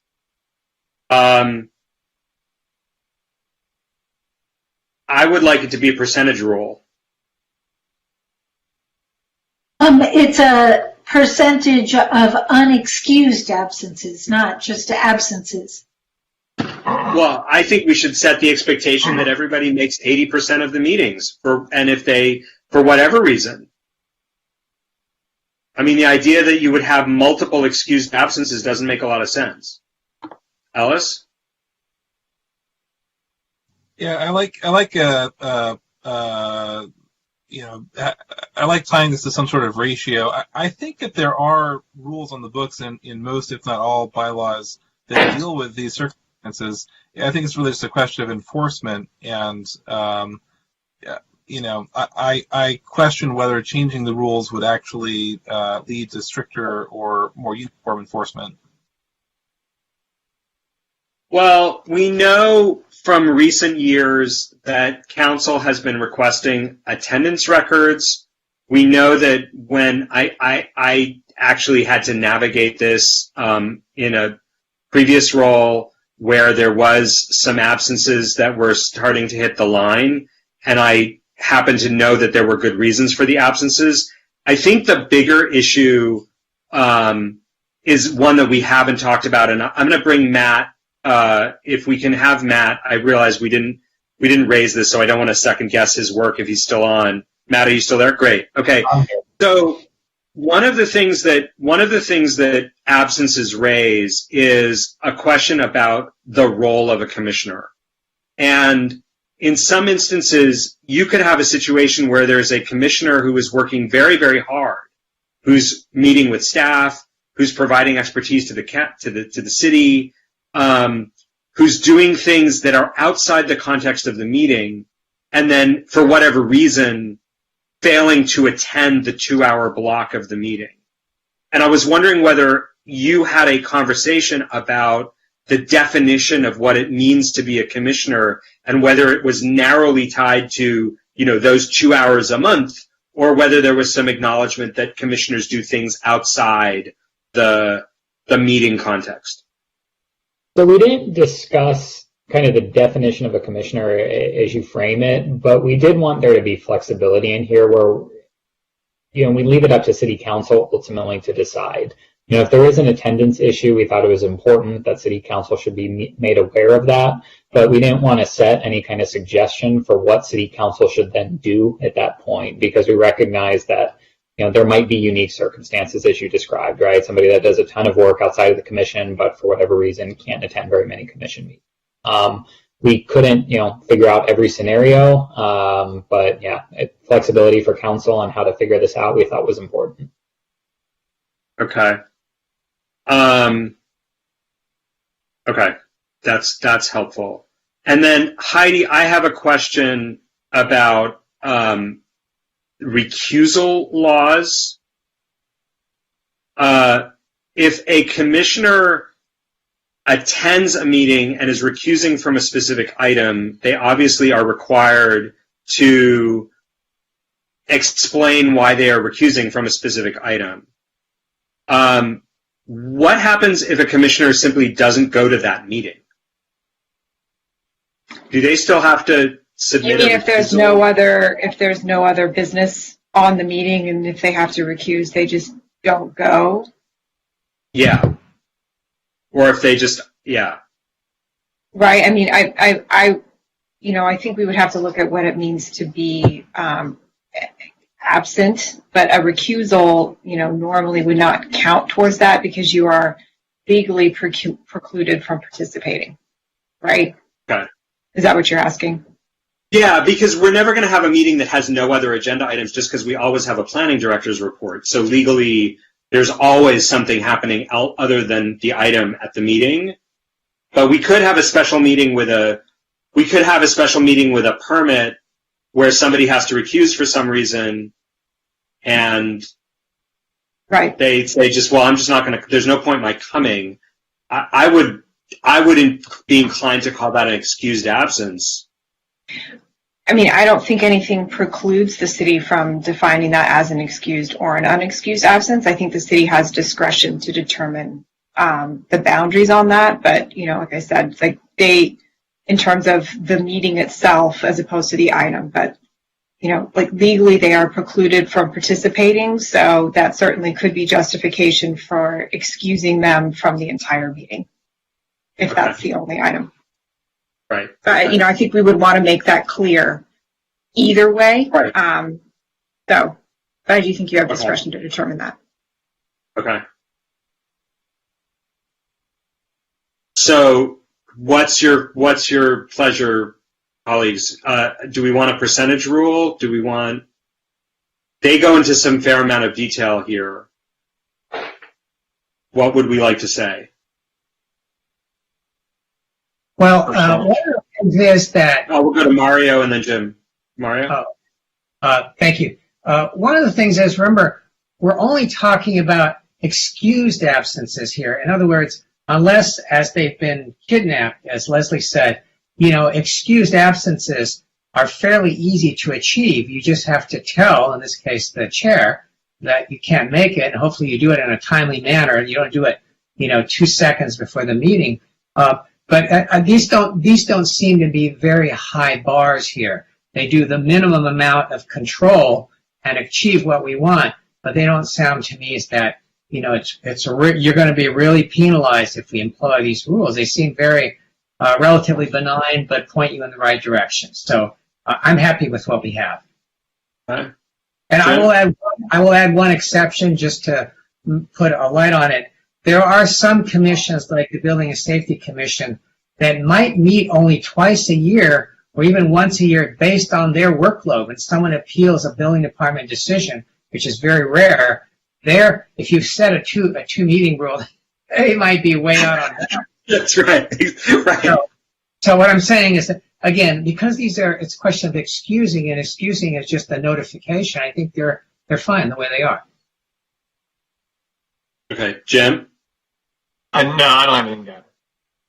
Okay. So what's written here is that if you have more than 2 excused absences, full stop, you get a warning from the chair, which means that technically under these rules, I think I would be, you know, having to issue warning letter to Elisa after April 21st because I think she missed a meeting, you know, 18 months ago. No, but again, right? You could excuse me. No, it says excused absences. I mean, I'm reading the text of the recommendation. First, you have who have 2 unexcused absences. Yeah, there's a typo there. It's missing the Keep un. going. I don't think it is. Matt, is it? Yeah, let me clarify on this one. The idea was within that it is supposed to be a 6-month window. So I don't think that's in here, is it? But the idea was within a 6-month window if you have that many absences. I see. So you're looking for 2/3 participation. Yeah. I mean, let's flip the language, right? Like you're setting a 2/3 participation standard. Yeah, I mean, we never got to those percentages as we discussed earlier, but if you do the math, yeah, that's roughly what it works out to be. So again, I'm still thinking if you're following that logic, we have commissioners who travel, we have commissioners who, you know, serve 4 years, but they need to miss 2 meetings in a row, excused. So again, it's more than 2 excused absences. We're talking about more than a month away. I want to defend you all. Look, we're all really good at showing up, and we want each other to show up, and but there are times when each of us individually can't make a meeting, I want to make sure that we're creating a professional working environment here that treats us all, given that we're giving away every second Wednesday, that we're treating us all with the deference professionally that we each deserve. So if we can leave it the way it is, but in the spirit of standing up for past and present and future commissioners, would love to see us advocating for a percentage standard, which would also capture Mario's issue with building and fire life safety, because if you miss the one meeting of the year, you've missed 100% of the meetings. Leslie? I agree with the percentage, and because clearly we meet probably more than anybody else, and to do it on a meeting-by-meeting basis isn't fair to the Planning Commission. So I think it should be a percentage. Matt? I would say on this one, this was something where we really struggled to come to a consensus, in part because, every commission has a different schedule, so it was hard for us to come up with specific rules. So I think this is something that the city clerk's office would really appreciate your specific feedback on. So if you have suggestions that you think could improve this, as a member of the working group, I would suggest that. And I think just based on a conversation we had with city staff, they would appreciate that as well. Yeah. So I would like to propose that we say quite clearly that the standard of attendance for commissioners is there's an expectation of a minimum of 80% attendance. But I think it should be based on the number of times they meet. I don't think we should be making recommendations for other commissions. Let's just make a recommendation for our commission. Well, right. What I would say is let's make a recommendation for commissions that meet more than once a month. How's that? Why are we making recommendations for other commissions? Okay. Right. Fair enough. So what should our standard of attendance be? I think 80% is great. Great.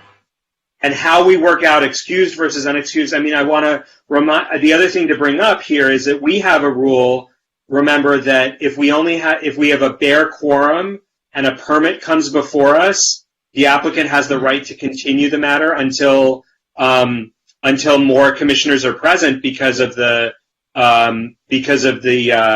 would need a unanimous vote to get their permit, right? So we need special attendance rules. So I think I would propose that our standard is 80%, and the question of excused or unexcused be worked out in our own bylaws. And not counting special meetings. Not counting special meetings or recusals. Our standard would be 80%, not counting special meetings or recusals. Right. Right? Okay. 80% unexcused or 80% period? 80% period, but 80% of meetings not excused. Like 80% period is the standard. Right. I'm just thinking, we recently, not that long ago, had a commissioner who had some health issues and missed quite a few meetings, right. And I wouldn't have wanted that person to have been bumped off the commission because of that. I totally agree. Okay, so we want exceptions for medical. Yes. Right? Or family medical. Or family medical exceptions for family and medical considerations. Ellis? Never mind. It's all right. Okay. Can we just? No, I know. I also know that there was a commissioner who took a long-term leave, who took a multi-month leave from another commission in order to work on some related project, but that made it sort of incompatible with commission service. A very good, long-standing commissioner who just needed the 6 months and then came back, and it was good. Jim? I was just going to say maybe you just need to phrase it as special circumstance, because you started naming off a bunch of different, person's health, family's health. We're never going to know all the special circumstances. True. Right. Right. If I may, it does sound a bit like you're coming back to a rule of excused versus unexcused absences a little. Yeah. So you're just defining which is fine. It's just you're kind of framing what you believe would be an unexcused or an excused absence. So it's just something to think about. True. Well, so what I'm trying to write in that's something that we can actually measure is that the standard would be 80% of regular meetings, not counting special meetings or recusals. That would be the standard for showing up. Or and excused absences. And excused and then you would allow excused absences on top of that. The assumption is that the excused absences shouldn't exceed 20% of that, but the assumption is that you would always have, I mean, I think that 2 unexcused absences is the 2 you don't show up, you get something starts to happen. Because that means we've been trying to reach you for a month. So you're just, see, I feel like I'm not sure what you're saying. I don't know what, okay. Maybe the others understand you, but I feel like you're going back and forth about if it's excused or if it's excused, right. If you call in advance, you're sick, something happened, everybody knows it's excused and you don't have repercussions. If you don't show up and you're just not telling anyone and we're sitting around for 15 minutes wondering if you're going to be there and then we start the meeting anyway and we don't know, that's unexcused and that should trigger the problems. I think that's the clearest way. Right. So the innovation that Matt's group brought, and I don't know if anybody else has had to deal with this. I had to on another commission. The innovation that Matt's group brought is the distinction between the excused and the unexcused absence. Because the current rule for advisory commissions, and I think for commissions, is that if you exceed 3 missed meetings, the chair is required, not even a question, is required to notify the clerk, and the clerk is required to notify the mayor. That's the rule. There's no currently, even if it's for a good reason, they're required to, kind of put that person in double super secret probation. And then if they miss another meeting, it gets really bad because it has to go on the council agenda and they have to be asked if they want to continue to serve, and it gets very, very awkward. And so what I think the DWG was trying to do is say, look, if there's good reasons for the person not to be there, we don't need to go through this whole rigmarole of telling the clerk and telling the mayor and all of that, right? We can deal with it internally. But if they don't show up and we can't reach them and we keep trying to reach them, we should just cut them because, that way we're not accused of playing favorites. And that's what I think they were trying to get at. And I'm saying our standard, including excused absences, would be 80% of regular meetings. Their suggestion for unexcused absences would apply to us as well. And then the third piece of that is there would be, and that standard would be accepted for family and medical emergencies. Because at some point, what do you do with a commissioner who can't show up who only comes to 50% of the meetings? And it's not because there's a health issue or a family crisis. Like, they just choose to only come to 50% of the meetings, and they're technically excused because they've sent an email saying, so sorry, I can't make it today. Too much work. They should rethink their commission service.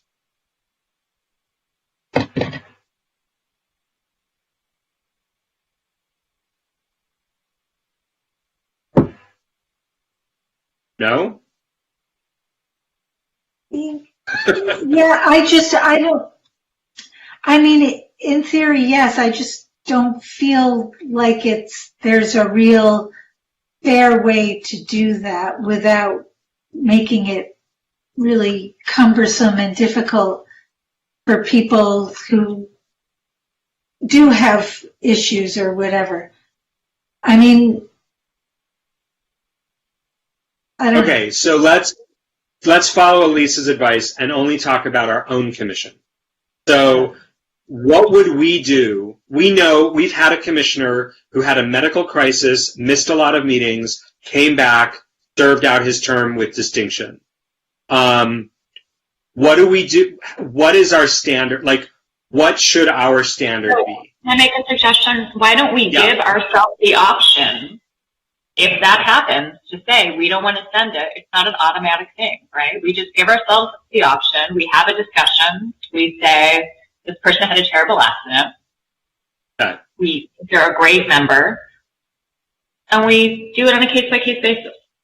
So we can write that into our rules, right? Just like we're going to write into our rules the different standard, let's write into the rules that we can then waive the rules. Okay. Okay. So now okay. Ellis?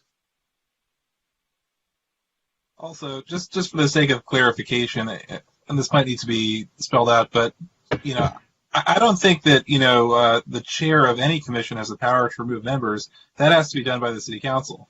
It's just a recommendation that's made, unless there's some special procedure in the code that automatically removes people. Well, their CWG is proposing automatic removal for more than 2 unexcused absences. If you have 3 consecutive unexcused absences, CWG is proposing that under the law, you're automatically gone. That you've constructively vacated your seat. Yeah, I think that's too black and white and not appropriate. I don't think that's true. I don't think you can do that because I don't think the council can take away its own power like that. Right? But let's stay in our own lane. Our standard is attendance at 80% of regular meetings, not counting special meetings or recusals. We are comfortable with the unexcused absence limitation, and we request commission discretion to waive attendance requirements due to family, medical, or other special circumstances. John? Yeah, Leslie? This is the 3rd time my screen has frozen, so I'm going to ask for an excused absence if it happens again. Okay. I think you want to talk about the housing element, so we're not there yet. Let's see if we can get through this. We've spent a lot of time on this. We're almost done.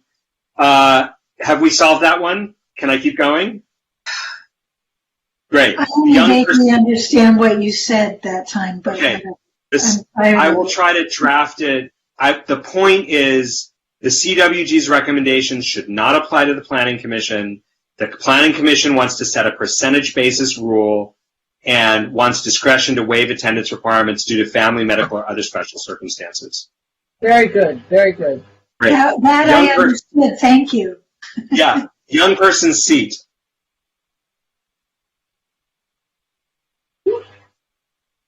Ellis? Yeah, I know that the city attorney's office will assess the various legalities associated with this. I think that if there is a seat for young people, and I'll preface this by saying that we absolutely need to recruit younger people on boards and commissions. I think that it might make sense to have a non-voting seat designated for such members.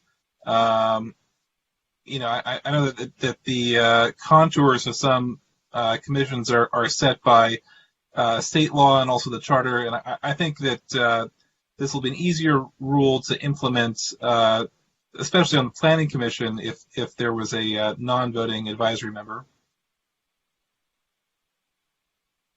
Good idea. Yeah. John? Leslie?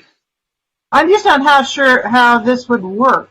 I mean, does this mean this person could bump one of us, or when a term is available, this person would come on, which could be years down the road? And how does it interact with the charter?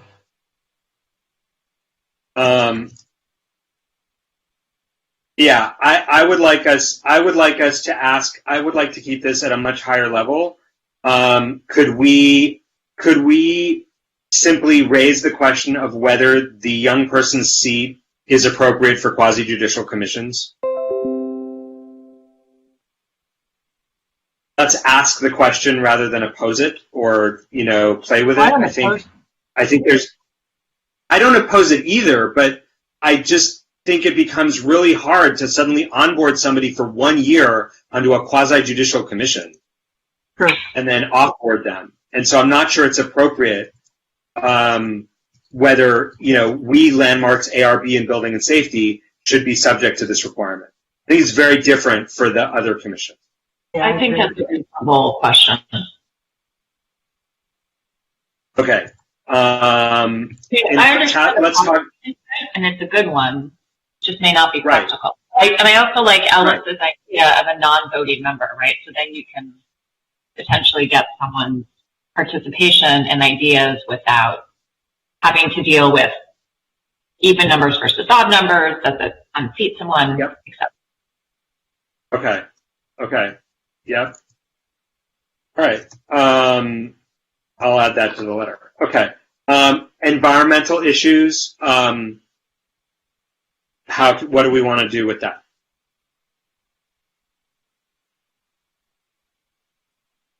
Ellis? Where are you? Yeah, I'm lost. The next item on our list is the consolidation of the task force on the environment with the urban forest task force and the commissionization and all of that. Yeah, if I can just comment on this quickly, I think that people. Well, speaking as a former urban forest task force member, the urban forest task force is quite a lot of highly specialized work that takes quite a lot of time, specifically with respect to offering advisory recommendations about tree removals, tree species selection. It's highly specialized work that doesn't really align with the broader mission of a mission on sustainability or whatever the task force on the environment becomes, nor does it really align with the purpose of the Recreation and Parks Commission, even though there are a lot of trees and parks. I think that I appreciate the interest in creating efficiency in our boards and commissions, but this would be a tremendous disservice to our city if we were to have the Urban Forest Task Force consolidated with another board or commission. May I suggest language for us? This is the sentence that I drafted. The question of the future of the Urban Forest Task Force should be deferred to and coordinated with the development of a private tree ordinance. Well, I think we should go further than that. I mean, I'll defer to my colleagues here, but I think we should say that as the Planning Commission, we fully support the continued and ongoing operations of the Urban Forest Task Force as a standalone task force or board, and that their services are really unique and can't be consolidated well with another board or commission. Okay, what do people think? Leslie? Well, frankly, I don't know enough about either one to make an intelligent decision other than what Ellis has just said. It would seem to me, not knowing, that the task force on the environment has a pretty big scope, I would think. Right. So the question is whether it makes sense from a workload standpoint to consolidate them. Aside and apart from the mission of the Urban Forest Task Force, it just seems like it makes sense to have the environment people, because of their scope, independent of the task force. But they're both task forces of the Urban Forest Task. And I know that street trees are an incredibly important issue for many people in the city. So as a focus of those policies, I think it makes sense to have the Urban Forest Task Force stay intact. All that said, I'm not really all that familiar with either one, so I probably shouldn't even be talking. Here's revised language. The Planning Commission believes the Urban Forest Task Force should continue as an independent body given its unique duties and functions, especially insofar as they may intersect with land use issues issues related to public and private trees. That sounds good. Okay. Other folks, are you good with that? Yep. Okay, great. Let us keep going. We're leaving the ARB. I think we're going to stay silent on the ARB. Yes? Yes. Because we have pending work on the ARB, so we shouldn't take a position. Right. In general, I'm going to ask, I would like us to ask that the council consider quasi-judicial commissions distinctly from advisory commissions. And I would like to ask the clerk to kind of give the recommendations a run-through through those two lenses because they are so different. That's part of what we'd be writing to the clerk. Are you all good with that? Yes. And that might lead to some furthers. Okay. Last two things. One thing has to do with training. We have discussed Nina's suggestion that commissioners receive substantive training in the subject matter of the commission, especially for quasi-judicial commissions. So I'm not going to revise that. I'll throw that into the letter in a budget-sensitive way.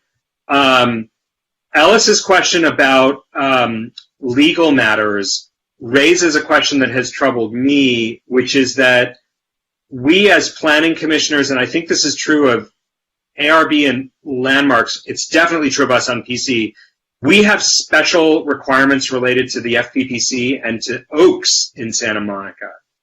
And I've always believed that it would be helpful for us to receive training for those obligations. I don't know about anybody else, but getting ready to file a real Form 700 was a particularly special kind of hell.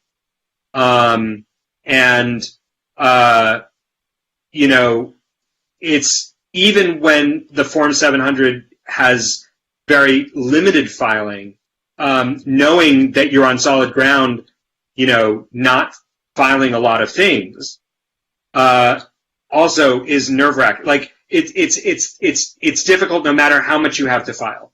And so I would like to argue that we ask for training for new commissioners, quasi-judicial ones, for anyone implicated with FPPC or Oaks, and that we get Oaks training in Santa Monica.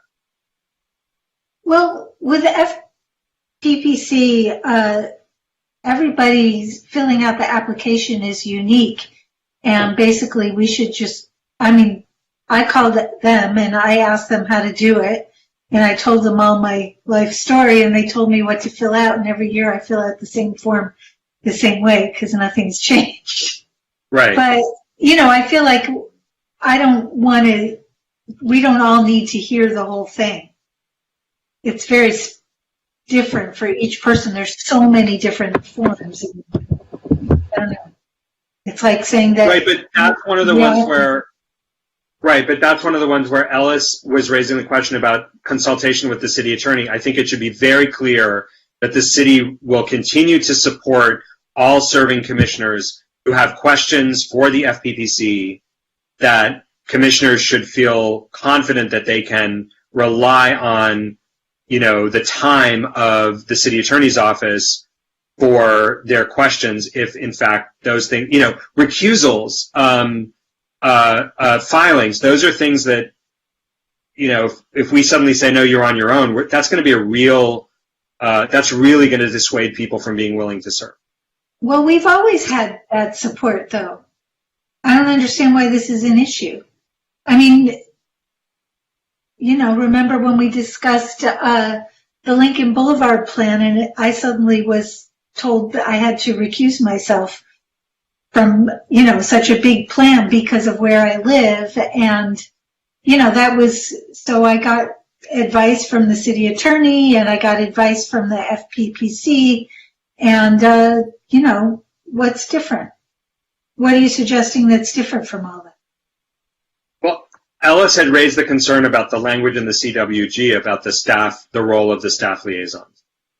So we should make clear that we want to say, and Heidi's already so, wonderful with all of us. This is not a critique in any way, but that we want to clarify that legal research related to the service of commissioners doesn't count as staff research. Well, of course not. Heidi?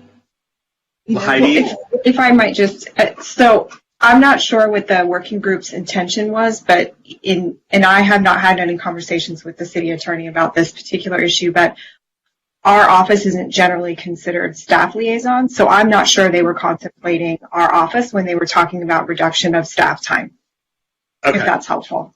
I have not had any discussions with anybody about our office changing roles with respect to boards and commissions yet.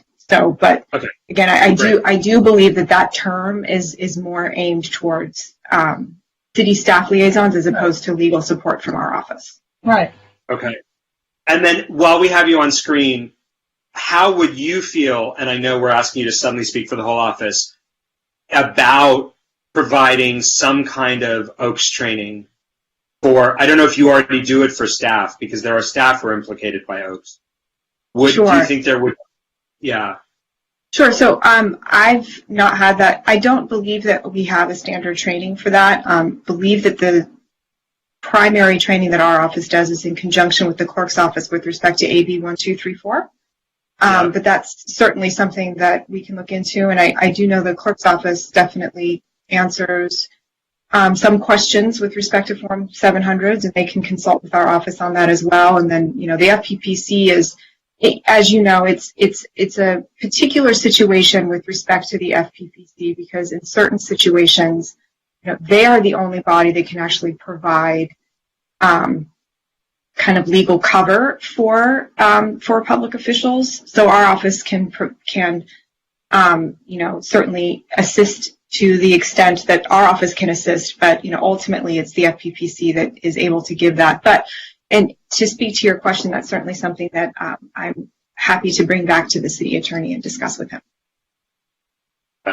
Are you all? Thank you, Heidi. Are you all comfortable with my raising the question of Oaks Initiative training for? Most recently, I think that would have been Mario, who might have been affected by that. But I think it's helpful for us all to know what the expectations are, since we're all, 2 years ago, I had an outside political role on something that had some Oaks potential, and I was very careful. But is that the kind of training we would want? I mean, in the spirit of transparency, and those in our community who are expecting us rightly to uphold our rules and our standards, it seems fair to ask the city to provide us with the information resources that we need in order to be able to do that. That's fine. Let's go for it. Okay. Yeah, it's fine. I think they already give us great support. Okay. Last training item that I have on my list would be, and I've gone through it and I think it's really helpful, is implicit bias training. It's something that the county now requires of all its commissioners, alongside the ethics training and the sexual harassment training. I think it's incredibly valuable. And I think we would be wise to ask our commissioners to be trained in implicit bias. I'm seeing mostly nods. Any concerns? Whatever. Okay. And then one last thing I want to put in the letter, that is the final thing I've been asking for it, and so I beg your indulgence. I believe that it would be very helpful, and I want to ask everyone on this body who's been a chair before. I've been asking this for a while. I think it would be very helpful if the mayor and the city manager convened the commission chairs, vice chairs, on a quarterly or 6-month basis. There's no Brown Act issue. We're all working in our little niches, and we don't often have a picture of the city as a whole. And I think it could be very helpful to all our commissions, to our sense of service as a community, if those chairs, vice chairs, were, somehow in a communication loop with, formally with each other. You've all been, those of you who've been chairs before, if you don't think this would be helpful, I don't have to include it. But I sometimes feel like we're in our little bubble, and there's stuff happening in other places that we would benefit from knowing about, and we don't really have a mechanism for ensuring that happens. Leslie? I mean, it sounds like a nice confab, but I don't really think that meeting every 6 months is going to get us out of our bubble. And we're still in our bubble. Yeah, I just call you if I have a question about something. Or I talk to Michael Soloff, or whatever that, Right, but what about the people who rotate in on their 1-year basis who don't know Mike or Nina or Leslie or, I just don't think that meeting every 6 months is going to remove the bubble problem. Okay. Well, regular. What if we just said regular? Whatever, yeah. I mean, Jim, Mario? I think it would build some comity in the city, knowing, when someone says, Michael Soloff, then unless you've been dealing with him, it's nice to meet him, see him in person, in this particular example, and And, and likewise across all the other commissions, who to be honest, I don't know. I don't know who the chair of X, Y, and Z is at this moment. So it'd be nice to have a fix on that body.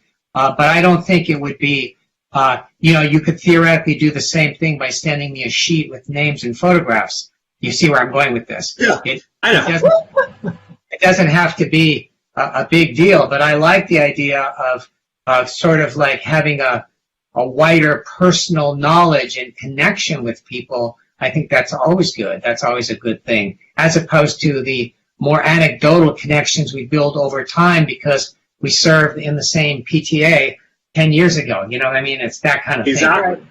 Well, that's how the way we used to get to know all the other commissioners and everybody was at the boards and commissions dinner, which has become much more electronic. And when we all sat, 15 years ago in the East Room of the Civic Auditorium at tables and by commission, and the chair of each commission stood up and said, "Hi, I'm so-and-so." And then we all, said what the commission did, and we all talked. And I don't know, that was how I got to know the 200 people in Santa Monica who are involved in all of these things. Because as we know, it's about 200 people who do all this work. And they would all be in that room. But Nina, in fairness, I only worked that out by refusing to sit with my fellow commissioners and sitting at the table with the people that I didn't know. Right, but over the years... Because if I'd only sat with my commission... But over the years, those meetings have become much more electronic, and we do the video, and it's become more and more removed in an effort to streamline and shorten it and save money, but there was a certain value that it sounds like you're missing. So, I mean... Yeah. So would anybody object if I asked for sort of more formal opportunities, regularized opportunities to connect commissions one another across working silos? I think you might suggest using that boards and commissions dinner as a way, reinstating the social aspect of that allowed us to all get to know each other. Okay. I just thought Zooms would work. Leslie? I think, this goes to a really important point, and I don't think it's necessarily going to be solved by regular meetings, and that is that there really is overlap in our commissions. The Housing Commission is a perfect example. The Commission on the Status of Women. I mean, it would be really good to get sort of that commission's input on our planning decisions because they affect women. I'm not sure how to do the Venn diagram to make this work. I'm not sure that a 6-month meeting with the mayor is going to cut it. No, but if I knew that every quarter I was going to be sitting in the room with the chair of the Commission on the Status of Women, I know this from when we were trying to set up the Homeless Steering Committee, when Bill Parrott and I were going around to literally shop the idea of a citywide homelessness steering committee. We literally had to look up who those chairs were, and we sat and met with them. I remember a conversation. We had lunch at one point, I think, on Ocean Park Boulevard with the chairs of 2 other commissions, just because we needed to have that, build those the very connections that you're talking about. Well, maybe I don't want to belabor it just becomes an informal thing. Okay, I won't belabor the point, but I just want to make sure that there's nobody who objects to my raising the issue in our letter. Okay. Great. I think we are done. Is there any other item related to this that I will then draft? I've taken notes. I think hopefully I will circle back with staff. We will find the right way to communicate all of this to the clerk's office ahead of the submission of the clerk's staff report to the council. Just don't ask staff to write the letter. I have my notes. I have my notes. We're actually going to figure out the best way to communicate this. So we have a plan. I am working with and supporting staff on this, as well as the clerk's office. So thanks again to Matt Stevens and all the members of the community working group. Appreciate your being here. Thanks for sticking with us. And forgive us if we just repeated all of your work in a 2-hour version, but this is important stuff. So. Thank you. That feedback was good. I think the clerk's office and council will appreciate it. So thanks for hosting me. And yeah, I enjoyed it. Thank you for your work. Thank you. All right. And with that, we are going to move on to item 10B, hopefully in a briefer form. Update, discussion, and possible action on the housing element update, including but not limited to direction from the City Council on March 30, 2021, related to draft concepts and framework for the housing element update, upcoming milestones and public input opportunities, updates on the project schedule, and potential issues for further study. I hope everyone read carefully the written communications that were received. I believe we have one caller registered. I have pre-gamed this a little bit with staff. I want to make sure that everyone has the council directions summary in front of you. And what I'm going to do is I'm going to invite Jing to give us whatever updates she would like to give us.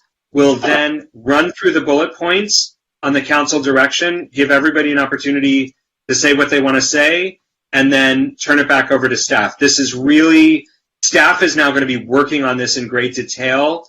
So the goal here is to just make sure that if there's stuff we want to put in early, we do it in public and early. So I suggest we hear from Jing, hear from the public, and then go to discussion. Can I just have Leslie? a quick question? Yeah. What is the purpose of this? I mean, what if we disagree with what the City Council did? Well, we are acting under the direction of the City Council. But if we have a problem with some of the things they did, do we just shut up? Well, I think that's up to you as an individual commissioner to say what you want to say. We've been directed to produce a compliant housing element. If you feel that there are different ways to produce that compliant housing element, I think that's part of our job as a commissioner. But ultimately, we now have our marching orders from the council, and we're going to have to, we're going to have to do our best to deliver what the council has asked for. And if we bump up against, we hit a roadblock, I think we're going to have to use our best judgment as individuals and as a planning commission to advise the council in consultation with staff, like where those roadblocks are. I got it. Thank you. Okay. So, Jing, do you want to go first, and then maybe we can hear from the public?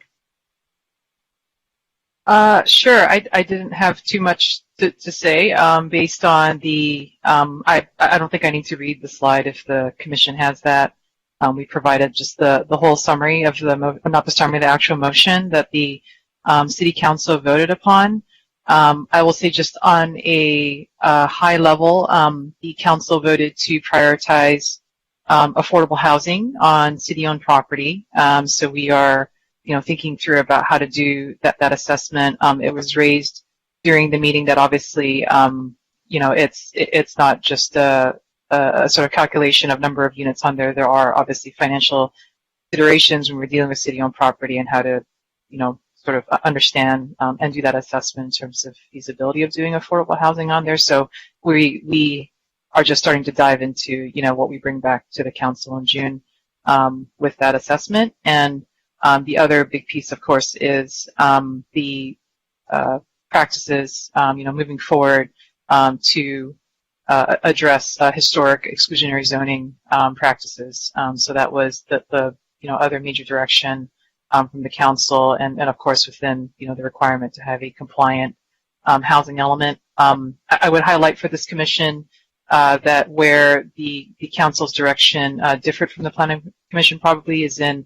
the scale of zoning. As I think as staff understood it, I think we heard pretty clearly from the commission that that if there is to be upzoning, that it be done in line with really what state density bonus law is requiring. There isn't a push to increase or have an extremely high number of inclusionary units within market rate housing.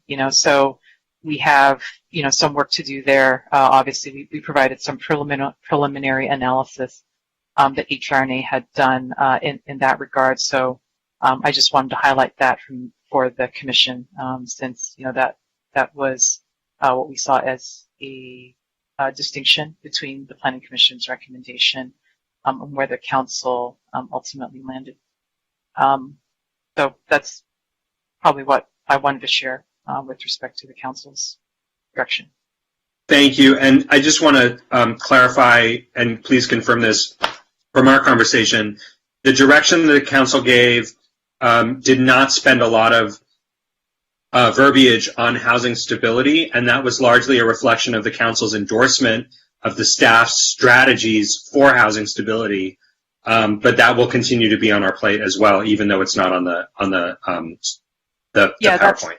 That's correct. Yeah, the council basically affirmed that this is it's something they talk about all the time.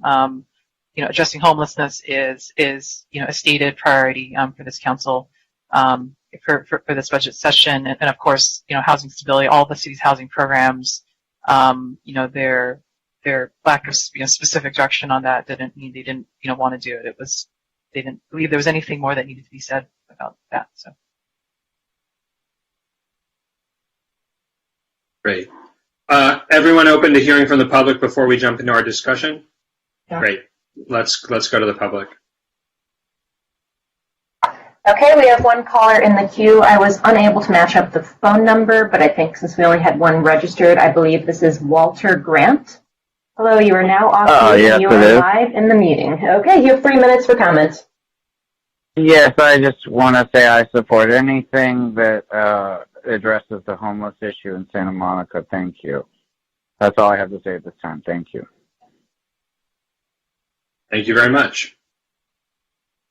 Okay, what is your pleasure? Should we go bullet by bullet, or should we just go around and let everybody say whatever they want on any bullet? I think the second one's best. Great. We'll start with Commissioner Fonda Bernardi. Okay. Thank you. I'm pretty comfortable with most of these. They seem pretty straightforward. I would like to, really incentivize ADUs. And if there's one thing we could do specifically with the approval process of ADUs, which is just as painful as any other approval process in our city, and that is to make them what is normally called over-the-counter for one-story buildings, meaning you go in and you get your permit in one day. You literally, and obviously that may not be possible in our current pandemic format, but the ability to get an ADU approved in one day would really incentivize the production of ADUs. And the nice thing about ADUs, I think we're just feeling their impact, beneficial impact, and that they now can be applied in any district, not just the R1 districts.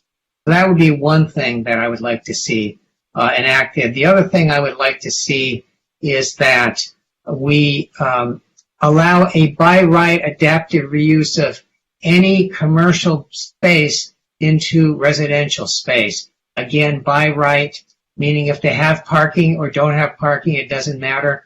They're just doing that by right. Obviously, they would get a proportion of the parking. The advantage there is that many of these commercial buildings are, in fact, they have sufficient parking, and they are often handicap accessible, which would be two things that would be nice to add to our mix of housing. And obviously, that speaks to the overabundance of extra retail space and extra office space, that we wouldn't be demolishing building to build better buildings or bigger buildings. We would be just taking existing buildings and converting their use. And it would also help us address our housing job imbalance. And in the Paul Silverman report, we saw that in certain buildings and in certain neighborhoods, the square foot income from residences is actually, residential properties is higher or equal to the income from commercial buildings. So I think that's a valuable opening that we have that has just opened up historically, and now is the time to take full advantage of it. So, and I do not believe we should be chopping up the R1 district into duplexes. I think the best way to do that is with accessory dwelling units, which preserves the scale and hierarchy of the buildings and doesn't create the super density that we get when you chop them up, because you end up often with very narrow lots, 25-foot lots. And that's not a good thing in the overall scheme of things. It doesn't mean it doesn't work. It's just a very different kind of urban environment than you would normally get in an R1 zone. That was it for my comments. Thank you. Commissioner Fresco.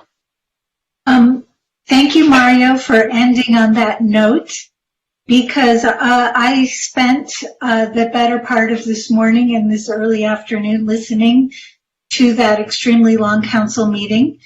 I also cleaned all the windows in my kitchen while I listened, so that was pretty cool. I can see out. So what I really wanted to understand what exactly they were going for with that, the second to last bullet point, explore options to densify areas that historically excluded, and the idea of lot splits, that's jargon, and that wasn't actually what the council specifically said in their conversations. What they were saying was to allow for opportunities for people to subdivide their existing homes and that kind of thing, and not so much to split a 50-foot lot into two 25-foot lots. And that was what I heard when I listened to council. And I think that keeping that in mind when staff starts studying these things and how we can word things and make things happen and so forth, you know, the whole point of this is an equity and diversity and social justice thing. I don't think anybody believes that we're going to get any affordable housing in R1, and that it's really about trying to create social justice. And race zoning was really, really mean, and we hated it, and we wish it didn't happen, but it did. But what the impact of it today, there are many impacts, but one of the really big ones is that all the white people who could afford to rent a home in the 1930s and 40s were able to buy homes at that time because a 30-year mortgage spread out the payments for the land value at that time to allow people to have ownership and develop family value and family investments that a lot of people of color missed out on that opportunity. And so what we can need to think about as the focus of a change in R1 is ways that people can capitalize, or not capitalize, but access the value in their homes in ways that will create more diversity. So it wouldn't change the neighborhood character, and it wouldn't change the look and feel of that neighborhood, but it would allow more different kinds of people to live there at once. And I think that was what council said, and I hear in the community a lot of opposition to it because they are concerned about 7-story buildings in R1. And there's nothing in this direction that refers to 7-story buildings in R1. And the direction addresses long-standing racial and equity issues and is not about densifying R1 specifically. And I just wanted to clarify that point. I'm just double checking my notes, which are a little, you don't take organized notes when you're also washing windows. Another thing that they suggested was opportunities for home ownership, which kind of goes to that same issue.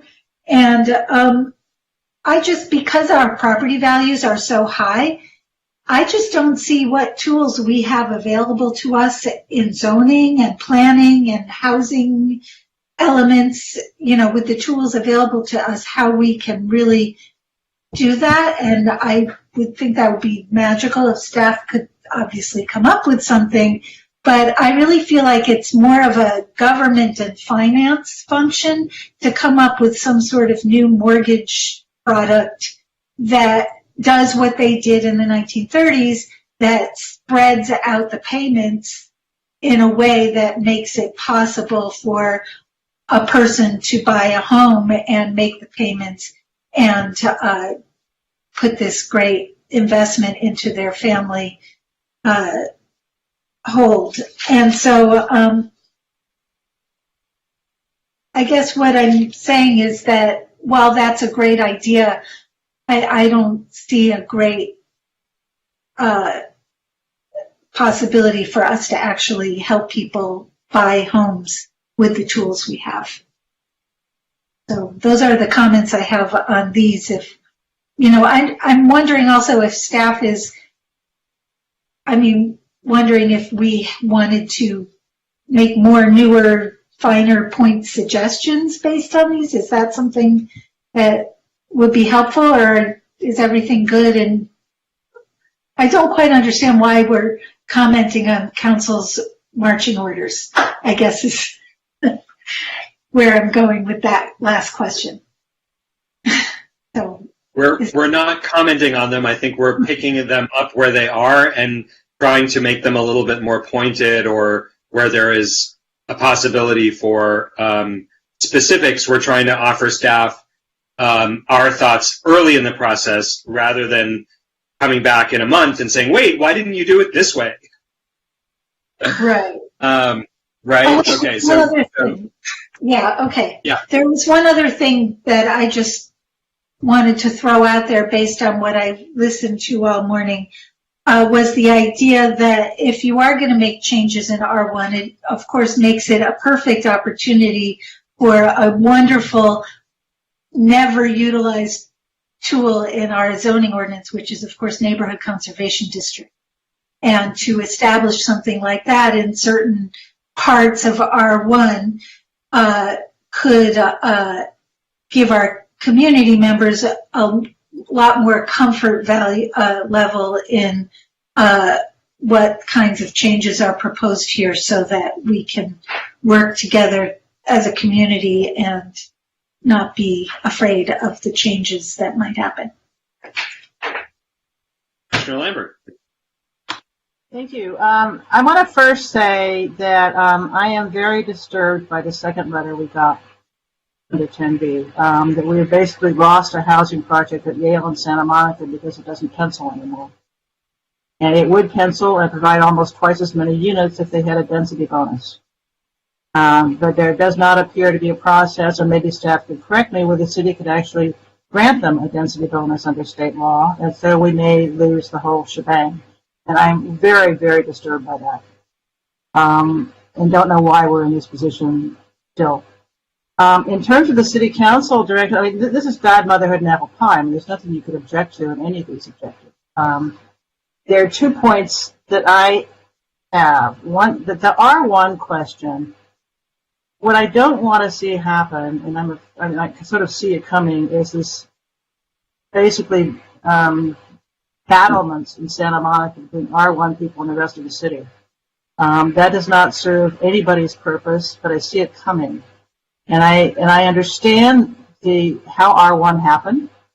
I live in an R1 neighborhood. I fully appreciate why it happened and how it happened, and it's disgraceful. So the question is, now what? I believe, and I've talked to a couple of council people about this, that an affordable housing overlay district for the city would be very little more than symbolic. It would only basically apply to R1 because AB 1763 applies to the rest of the city where you get the density bonuses. So we're talking about density height bonuses basically in R1 to build affordable housing. And what those bonuses would be is unclear at this point. I personally do not believe affordable housing is feasible in R1. Financially, I don't believe it's feasible without building 10 or 20 units on a piece of land. And then you wouldn't be able to build parking because of the size of the lot. So I think the whole idea of doing AHODs citywide is, in my opinion, at this point, meaningless. Not only is there no money to build them, but I don't think they would pencil anyway. And the other question, frankly, and I don't want to sound patronizing, is if you house low-income people, very low-income people, say, for example, north of Montana, transit is not accessible. They have a commercial district that I can't afford. So what does that mean from the standpoint of their neighborhood and their community? That's just my opinion. I think we'd be far better served by looking at home ownership opportunities in R1, because that's really what's going on and has been going on since it was first zoned R1. There are no home ownership opportunities for anybody who doesn't make $1 zillion a year. I think that if you allow duplexes, and yes, if you split lots and allowed a duplex on each, and if you attach those duplexes with a zero lot line approach, you would have bigger side yards, and you would have 4 home ownership units, which you don't have now. And they would not be affordable to low and moderate income people, but they would hit a market niche that is not served right now in Santa Monica. Our housing policy for years has been a barbell housing policy, where we really try to serve the needs of the low income, and everyone else is becoming more and more high income, and there's nothing in the middle. So I really think that looking at home ownership in the R1 districts with a little more density than is there now, and again, the zero lot line program is in Los Angeles, and I think it is a good idea, frankly, and it would, I think, mitigate the idea of splitting lots, because you would have larger side yards on either side of buildings. And I guess what's kind of disappointing to me is I'm not sensing that the R1 neighborhoods are really kind of with the program here. I mean, what are we trying to address? What is our history? Does it bother you that our history is what it is? And what is your idea for a solution? And I'm not hearing solutions coming out of R1. The other thing I want to talk about, and there's a bias among some leaders in our city against market rate housing. And I can tell you, we are never, ever going to get to our low and very low income numbers without an inclusionary program. It's just not going to happen. Not only do we not have money, but I think we really need to look at a meaningful inclusionary program. And market rate housing brings those units. Since the passage of Measure R in the early 90s, 40% of the affordable housing units produced in Santa Monica were done in market rate projects. If we discourage market rate development, where is that 40% going to be produced? I challenge anybody to come up with that. I think I mentioned at the last meeting that if you look at the pattern of affordable housing development in Santa Monica, it would be about $800 million over the 8 years of the housing element of local money that would be needed to build the affordable housing we have under the RENA. That money could also be in the form of land, obviously, but that's a big chunk of change. So if we don't include the inclusionary housing program in our scenario, we're even worse off than we already are. So those are my comments. I'm not sure where anybody's going or where this goes, but again, I really, just to emphasize, I really think we need to look at middle income home ownership opportunities in the R1 district, because I think that's really, we are totally missing that now. We don't have it. And I think that would redress the lack of home ownership possibilities almost anywhere in Santa Monica for people in that middle income range. Okay, that's me. Okay, Commissioner Pastor.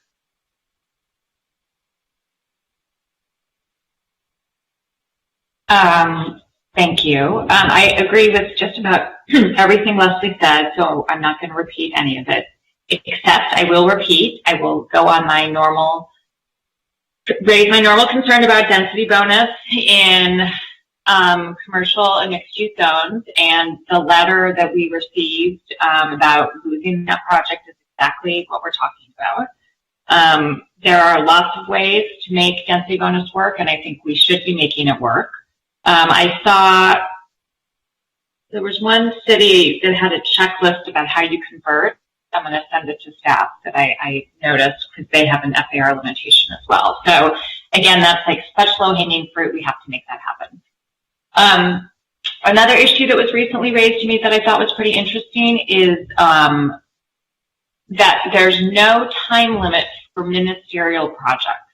And I recognize that we have only so many staff, and they only have so many hours in the day that they're working. But it kind of goes a little bit to what Mario was saying about like making ADUs over the counter. So to the extent that we can provide certainty and we can say this is how long we have to do ministerial review, I think that would be really helpful. And let's like create some certainty for the people who are processing projects, and let's make ministerial projects easier and cheaper than a discretionary. I think the HRNA report really laid out the problems that we have with our development standards and the reasons that we're not getting housing. And like Leslie said, it's like the way that we're going to get some of the affordable housing is through inclusionary. And we all wish that Santa Monica had more money just to build affordable housing and that we could put all this money into it and leverage other funds, but we don't. And so that a little bit leaves us with, well, we need to do inclusionary.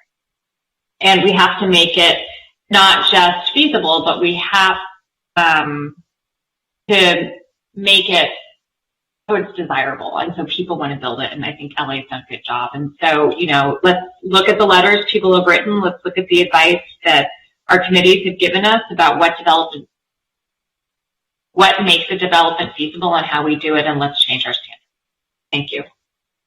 Oh, and Nina, thank you so much for all of your work on this. It was really amazing to me, like that. I don't know if single-handedly, but I think that you had that presentation that you did had such a huge impact on the council. And I really want to recognize you for that. Thank you. You're here. Yeah. Commissioner Raskin. Yeah, I'd like to start just by giving a shout out to our brave caller who sat through, I think, 2.5 hours to make a point that really, I just want to say, it's not lost on us, and it's not lost, I think, on any of the council members that homelessness really is an issue that is at the forefront of what we're trying to address here and what the city is trying to address. And there are many ways in which our city is working towards that goal, but certainly much more can be done and needs to be done. And I think that does need to be part of our ongoing conversation moving forward. And to be fair, I think that it's something that really lies at the heart of what our mission is here, to make sure that those who are living on the streets will ultimately get a roof over their head, and a safe roof over their head, and beyond that, addressing all forms of housing insecurity and rent burdens. And to that point, Chair Landers raised the issue too of that these recommendations don't address directly programs that help address issues like rent burdens and other subsidy programs, but I think that does definitely need to be part of our broader conversation moving forward. Just throwing this out there, tomorrow night the Rent Board will be talking about the housing element, and I think that we need to remember that we're partners with them in doing whatever we can to preserve our city's rent-controlled housing stock, and trying to find creative ways to potentially expand their jurisdiction to find ways to help renters who are in rent-controlled units, and doing what we can to keep those unique resources in our city. And then finally, I just want to bring up the issue of property speculation. It's something that's been talked about in the media quite often, and I don't think that we have many tools at our disposal to address property speculation by corporate interests that will divest land and property from people who own it in a private capacity. But it's something that we should be cognizant of as we move forward. And I'll end there. All right, Commissioner Reese.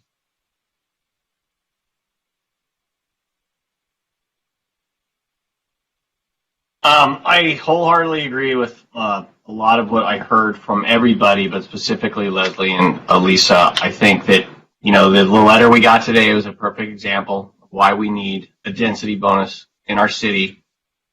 I will just say my experience where I've seen the most housing being built is where there are significant incentives.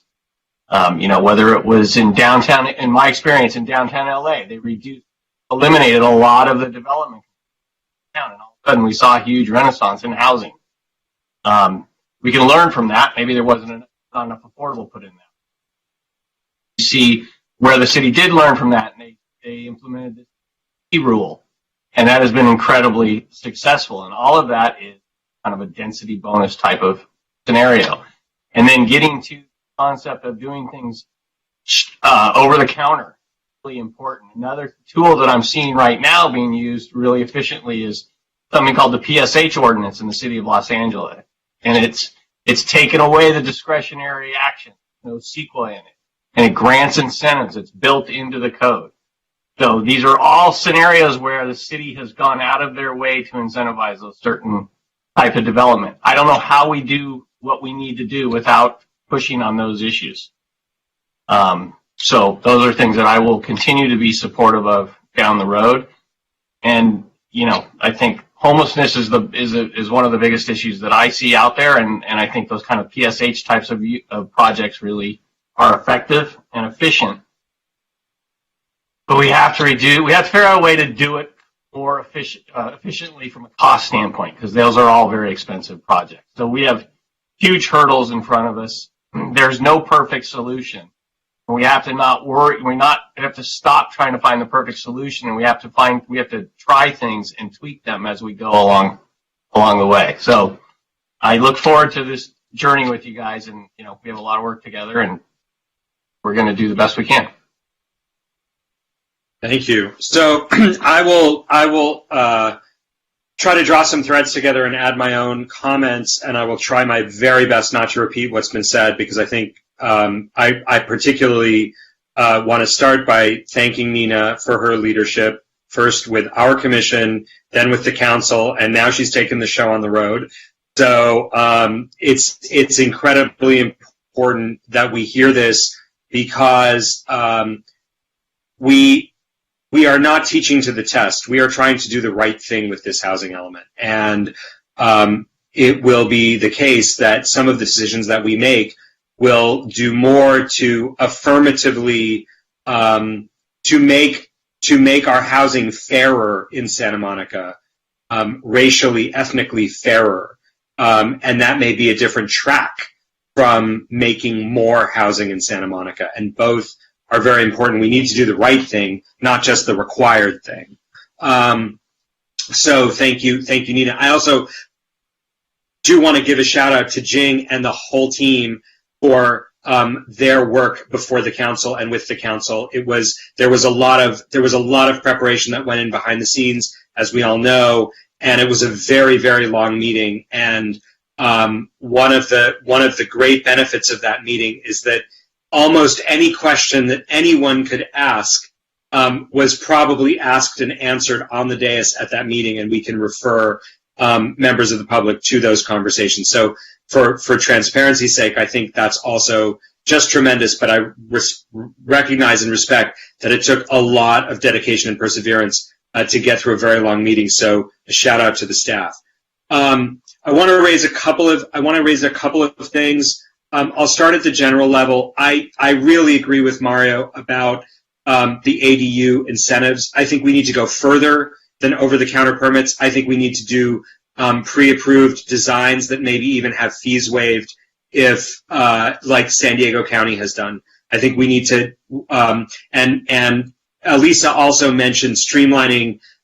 We've all mentioned streamlining one way or another. I really want to push on streamlining. I think it's a huge barrier. It's a huge disincentive. It's not at the same level as land costs or construction costs, but it is soul-sucking. And we need to have a more nimble approach to encouraging the production of housing. I agree about making more commercial housing by right. I would like to make sure that we are balancing, as Elisa said in an earlier meeting, our housing priorities with our commercial needs. I don't want to go from one imbalance right into another over a 10-year cycle. So I think we need to be creative about that.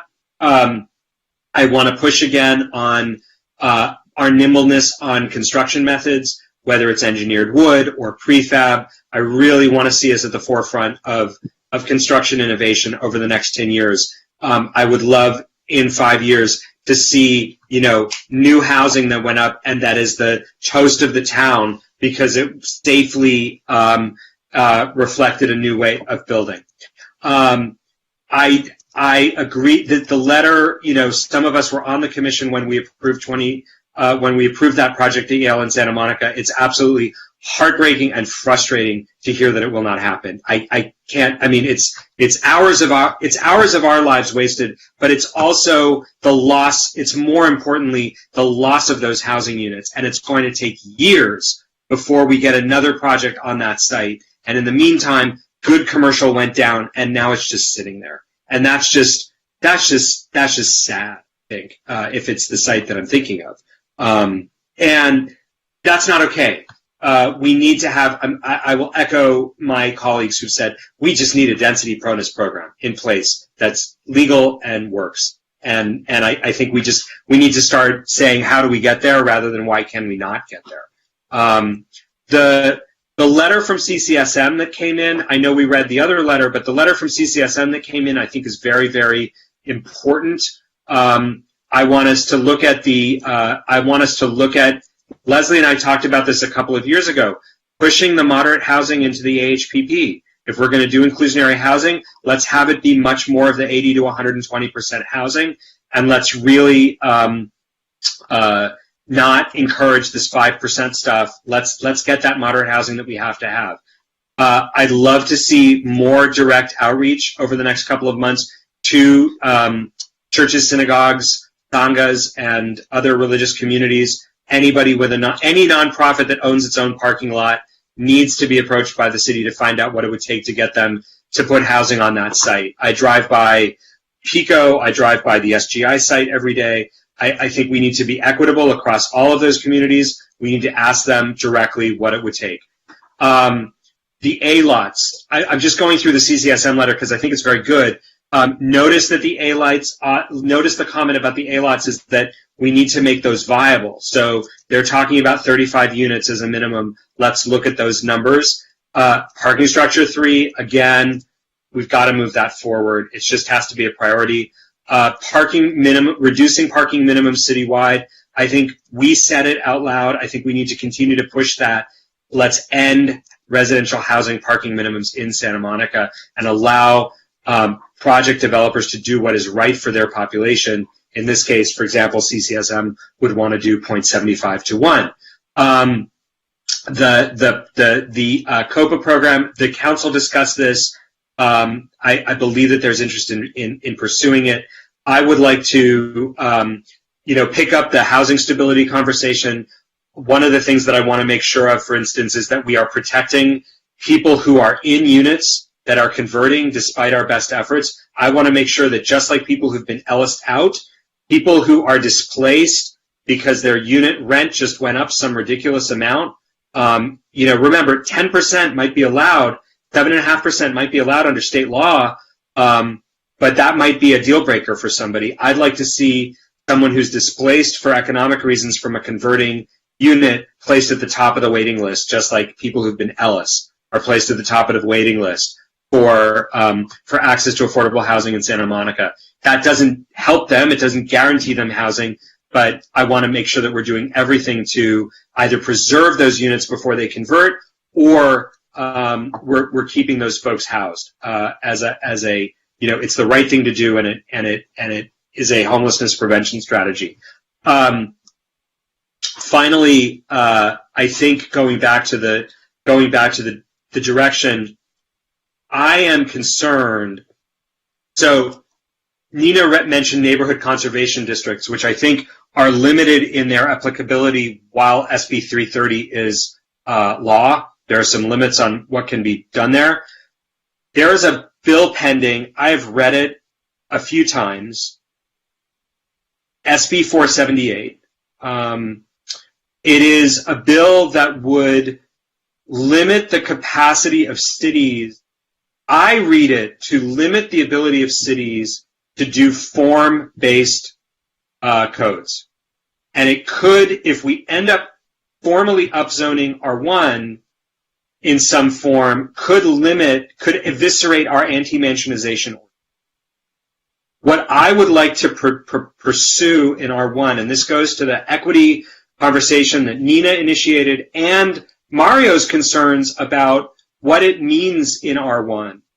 I think that there's no reason that if on a lot, a house, a single family dwelling of X thousand square feet is permitted under our ordinance, there should be no reason that the same size building should be permitted with multiple units inside. I think if we're talking about preserving the form of our neighborhood, there are many, many, many more units, and I think it's an artifice to insist that there be a primary home on the site with two smaller ADU, an ADU and a junior ADU. I think that's an artifice of the construction. I think if we would permit a single family home of X square feet and X height, we should permit that building shape to be subdivided into units at the discretion of the owner. I don't think that imposes on the neighborhood. I don't think that brings 7-story projects next to 2-story houses in ways that are disruptive to our community, but I do think that it provides gentle density within an envelope that we've all agreed is a bearable envelope. Now, I recognize that there are parking issues. I think we're going to have to address them. I think equity demands that we lead with the housing availability, and then we look at the other questions that come up. But if we wouldn't have a problem with a family of 8 living in a large single-family home in R1, there is no reason for us not to have a problem with 4 families of 2 living in that same building. I think equity demands that we permit that, and of course that could be duplex, triplex, whatever. So I really want to encourage staff. I'm not inclined. I don't want to put us in a situation where our efforts to right-size our neighborhoods, as we've done with the anti-mansionization ordinance, get eviscerated by well-intentioned bills like SB 478, and I don't know where it is. So I want us to be very careful, and this is my request. I want us to be very careful when we bring our scalpel to the zoning ordinance that we don't accidentally do something that kind of opens a big door. And so that's what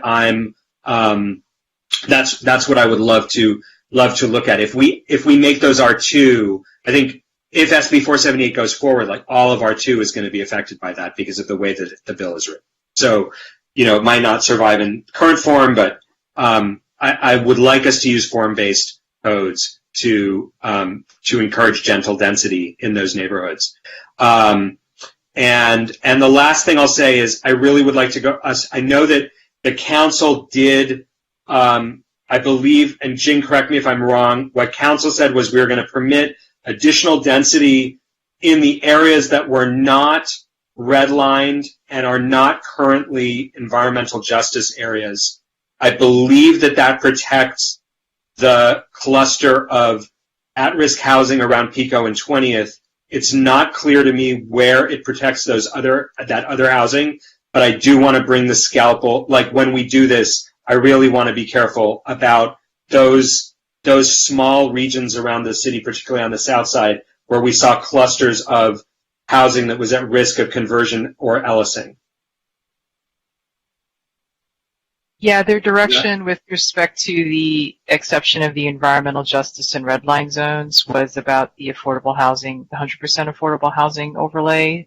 Okay. If you're talking about the second to last bullet, about densifying areas that have historically excluded diverse populations and the like, those were the area, they selected option B, as the distribution of housing sites. So it's related to that geographic dispersion of areas that historically have not either welcomed housing or have historically excluded diverse populations. So I think if it's possible as an information item, it would be really great to have a copy of that map and to overlay page 37 of the Housing Stability Report where we saw the clusters of the at-risk units for the next time that we talk, just so that we can see where these pieces, how these puzzle pieces connect. So those are, I see, Leslie, I see your hand. Those are my comments. I do want us to be tracking pending legislation because I think it could change the game for us, willingly or unwillingly, and I think we need to be attentive to that. But I think the priority is really getting that density bonus resolved and right-sizing the AHPP, and then going from there. So thank you again to staff, and thanks again to Nina and Leslie. I just have one closing remark, and I want to repeat, and Heidi, you can correct me if I'm wrong. AB 1763 applies to everywhere in the city except R1. That means that it applies to areas that were formerly redlined and areas that were not formerly redlined. Density, height bonus, anywhere. And it's also a streamlined process, which is exactly what an affordable housing overlay district would bring you. So since 1763 applies everywhere but R1, that would mean that the affordable housing overlay district would apply to R1. I just wanted to clear that up. And we can say the AHOD should not include redline districts, what have you, but AB 1763 does include those areas. Yep. Why wouldn't and it I'm given to understand. Yeah, and I just want to say. Why doesn't it apply to R1? What? I mean, why doesn't allow R1?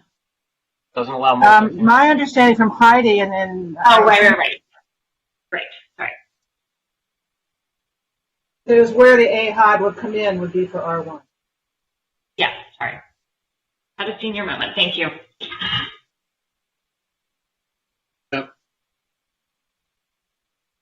So I think it would be. I mean, if there are I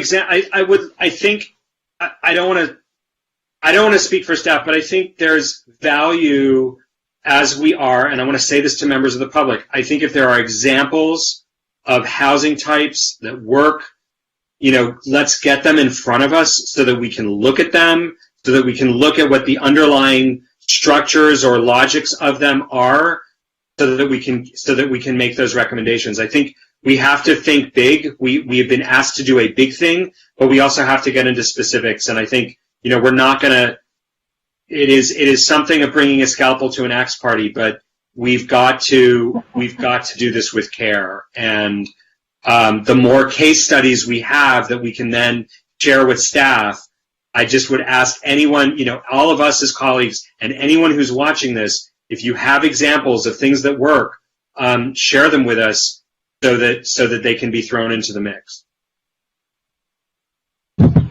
Other comments before we move off of this?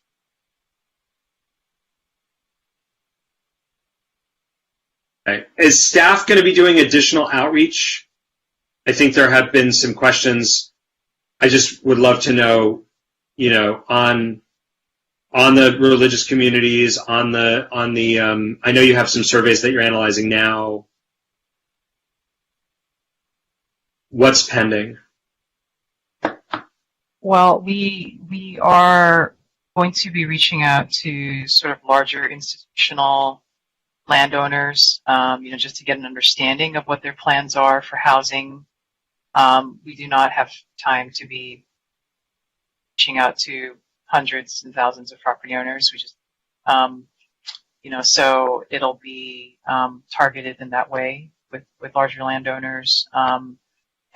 We're hearing through, with respect to property owned by religious congregations and the like, we're really hearing about that idea through our affordable housing providers, conversations that they are having, with congregations that may have alignment with their mission. So we're hearing through it in that way. But in terms of outreach, the survey was closed at this point. Our sort of last piece of outreach for this phase is with the Rent Control Board tomorrow. Talk about housing stability, and the next time we'll be back to the commission will be at your May 12th meeting, and then we have a very busy schedule in June. So we have a ton of work to do, and we're in it at the moment in terms of sorting through this direction and doing the analysis to come back with a draft element. Okay. Thank you. I think one thing that might be helpful, and I'm happy to help if it's helpful, is to set up a meeting with the Santa Monica Area Interfaith Council, which would be one meeting for all of the congregations at once, to give them sort of a briefing rather than and ask them to invite all of the congregations, and that might be, 1 hour worth of putting the information in front of people and then, giving them contact to let them get back to you rather than having to make 20 phone calls or whatever it is. That might be a way to go. Sean, CCSM has reached out to many of the churches already, so. No, I understand that, but there's a group that's got all the congregation. Right. And so there might be a congregation that's not in the conversation. That's true. And that might not have been at the top of CCSM's list. So, and then I'm curious, what's the best way on the kind of construction innovation question or the streamlining question? I know that you've got so much work on your plate with the suitable sites analysis, but those questions that have been raised, what's the best ways for us to follow up on that piece? Those are implementation pieces. I just want to be clear in terms of what we're bringing back. Right, in June we're not going to have ordinances and things like that. Some of the things you're raising are things processed in procedure. That those are internal things. I mean, we hear you. We're always actively working on streamlining. I don't know that we can get any more streamlining with administrative processes, that we do already, right? And projects go through them, when they are submitted for that. But that's always, something we're working on in terms of streamlining the process. And this is an opportunity, obviously, to look at that again. I did want to note, I heard a lot from the Commission about ADU incentives. We failed to mention, forgot to let you know, as part of the director's report, that we were successful in getting the SCAG grants for the ADU accelerator, and also congratulations. And also objected, and it was great, fantastic work on behalf of the housing team. Rachel, Carrie, Ross, and Steve worked very hard on those submittals, and we were informed this week that we were, I think only LA, I think, was the other one that got two programs approved. Cool. So we're very happy about that. It will not be in time for the housing update. It's a different contract. We have to work through SCAG and what have you, but it will be an implementation piece, that will continue even after the element is certified. And can I add one thing, Sean? Yeah, go for it. I just wanted, based on my experience in LA, which is going on now, in terms of innovative construction, that is really something that developers are pursuing. So I don't want to add more to staff's work because I know for a fact that nonprofits are out looking at different types of construction and actually using them. So there it's pretty developer-driven.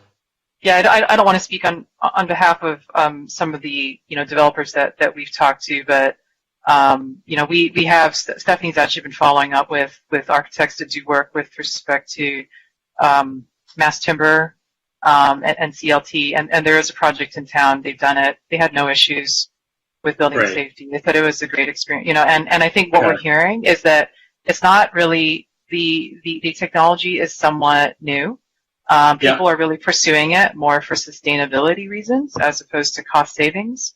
And with things like this, it's not necessarily the city that is, or a government agency that is the barrier. You have to think about the trades that are involved in it too. If it's something that's new and unproven, they may not be willing, right? Especially if you're talking about something at scale, to be. So with things like this, as we've seen with any new innovation, any new thing with construction, there has to be alignment between client, the architect, and ultimately the contractor, the person doing the building, right, who's willing to also be on board. And, so there's many pieces that really don't involve the city at all in it, but largely what we are seeing is that the desire to pursue these innovations is driven by sustainability as much as it is cost. We are aware that I believe CCSM is pursuing modular construction for their projects. And I think Tara has indicated to me, that's not necessarily a saving so much as they're doing it to understand, what that means, just to understand the model. It saves time. It saves a lot of time. Yeah. It saves a lot of time. I mean, I think part of it is, it goes back to what Mario was saying about how long it takes to pull a permit, what Elisa was saying about, the time limit on administrative approvals. I think it's a question of, are we are we, and this is, you're right, this is implementation, so I want to acknowledge that. It's not going to happen overnight, but it's, are we going to shift our organizational culture of, we're going to make the rules are going to be what they are, but what if you're acting inside the rules, we're going to make it as easy as possible, right? We're going to make the procedures as simple and as, as easy to get stuff done. And we're making progress. I don't think we're where we want to be. We're certainly not where we were, but it's got to be part of the mix. Yeah, and I think ultimately, the plan is, when we get to October, right, when we're talking about adopting a housing element, the intent is to have the implementing ordinances associated with that as much as possible, right, and to flush through these processes. But, as you're recognizing, this is, things that take time. We are undergoing a development, like a permitting study, at the moment that crosses all departments, and highlighting a lot of these issues. It's not just driven by planning. There are a lot of, the city team involved in the review of these, and it is that work is going on. So I don't want you to think that it's just being punted.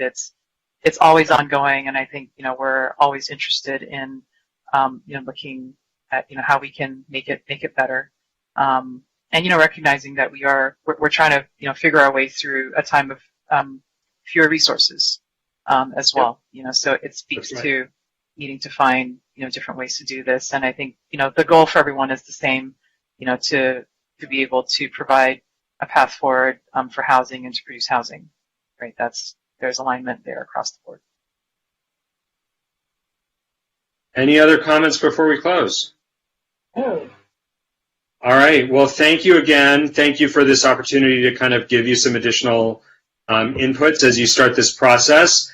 As a reminder, we'll have the little housing element agenda item if there's any updates that people want to share, or for the public to be able to send us comment. But our next major conversation about the housing element will be at our special meeting on Wednesday, May 12th. So don't be surprised if we don't spend a lot of time on it on April 21st or May 5th. Let us now turn to our next agenda item, which is written public correspondence, written communications. We'll acknowledge that we received one written communication, which I believe everybody has read. We have no callers registered for public input. And with that, we'll turn to item 13, which is adjournment, and I will offer the floor to Commissioner Lambert, who has an adjournment for us. I would like to adjourn tonight in honor of Ruth Schwartz, who passed a week or two ago. Ruth was the most ardent supporter of housing and services for homeless people that I have ever met in my life. The reason that there has been any progress made in LA on the homeless issue is because of she started a shelter partnership and she ran it for years, and she gave her life and her blood to that program. So in her honor, and given our housing focus tonight, I would move to adjourn. I'll second that, and we send our condolences to those who knew and loved her, and truly celebrate the work that the Shelter Partnership has done. She moved mountains, she moved corporations, she delivered, and her loss was sudden and has been immediately felt, and we are the worse off for her not being in our community anymore, but the better for her having been here. So with that, and thanks to everyone, we are adjourned.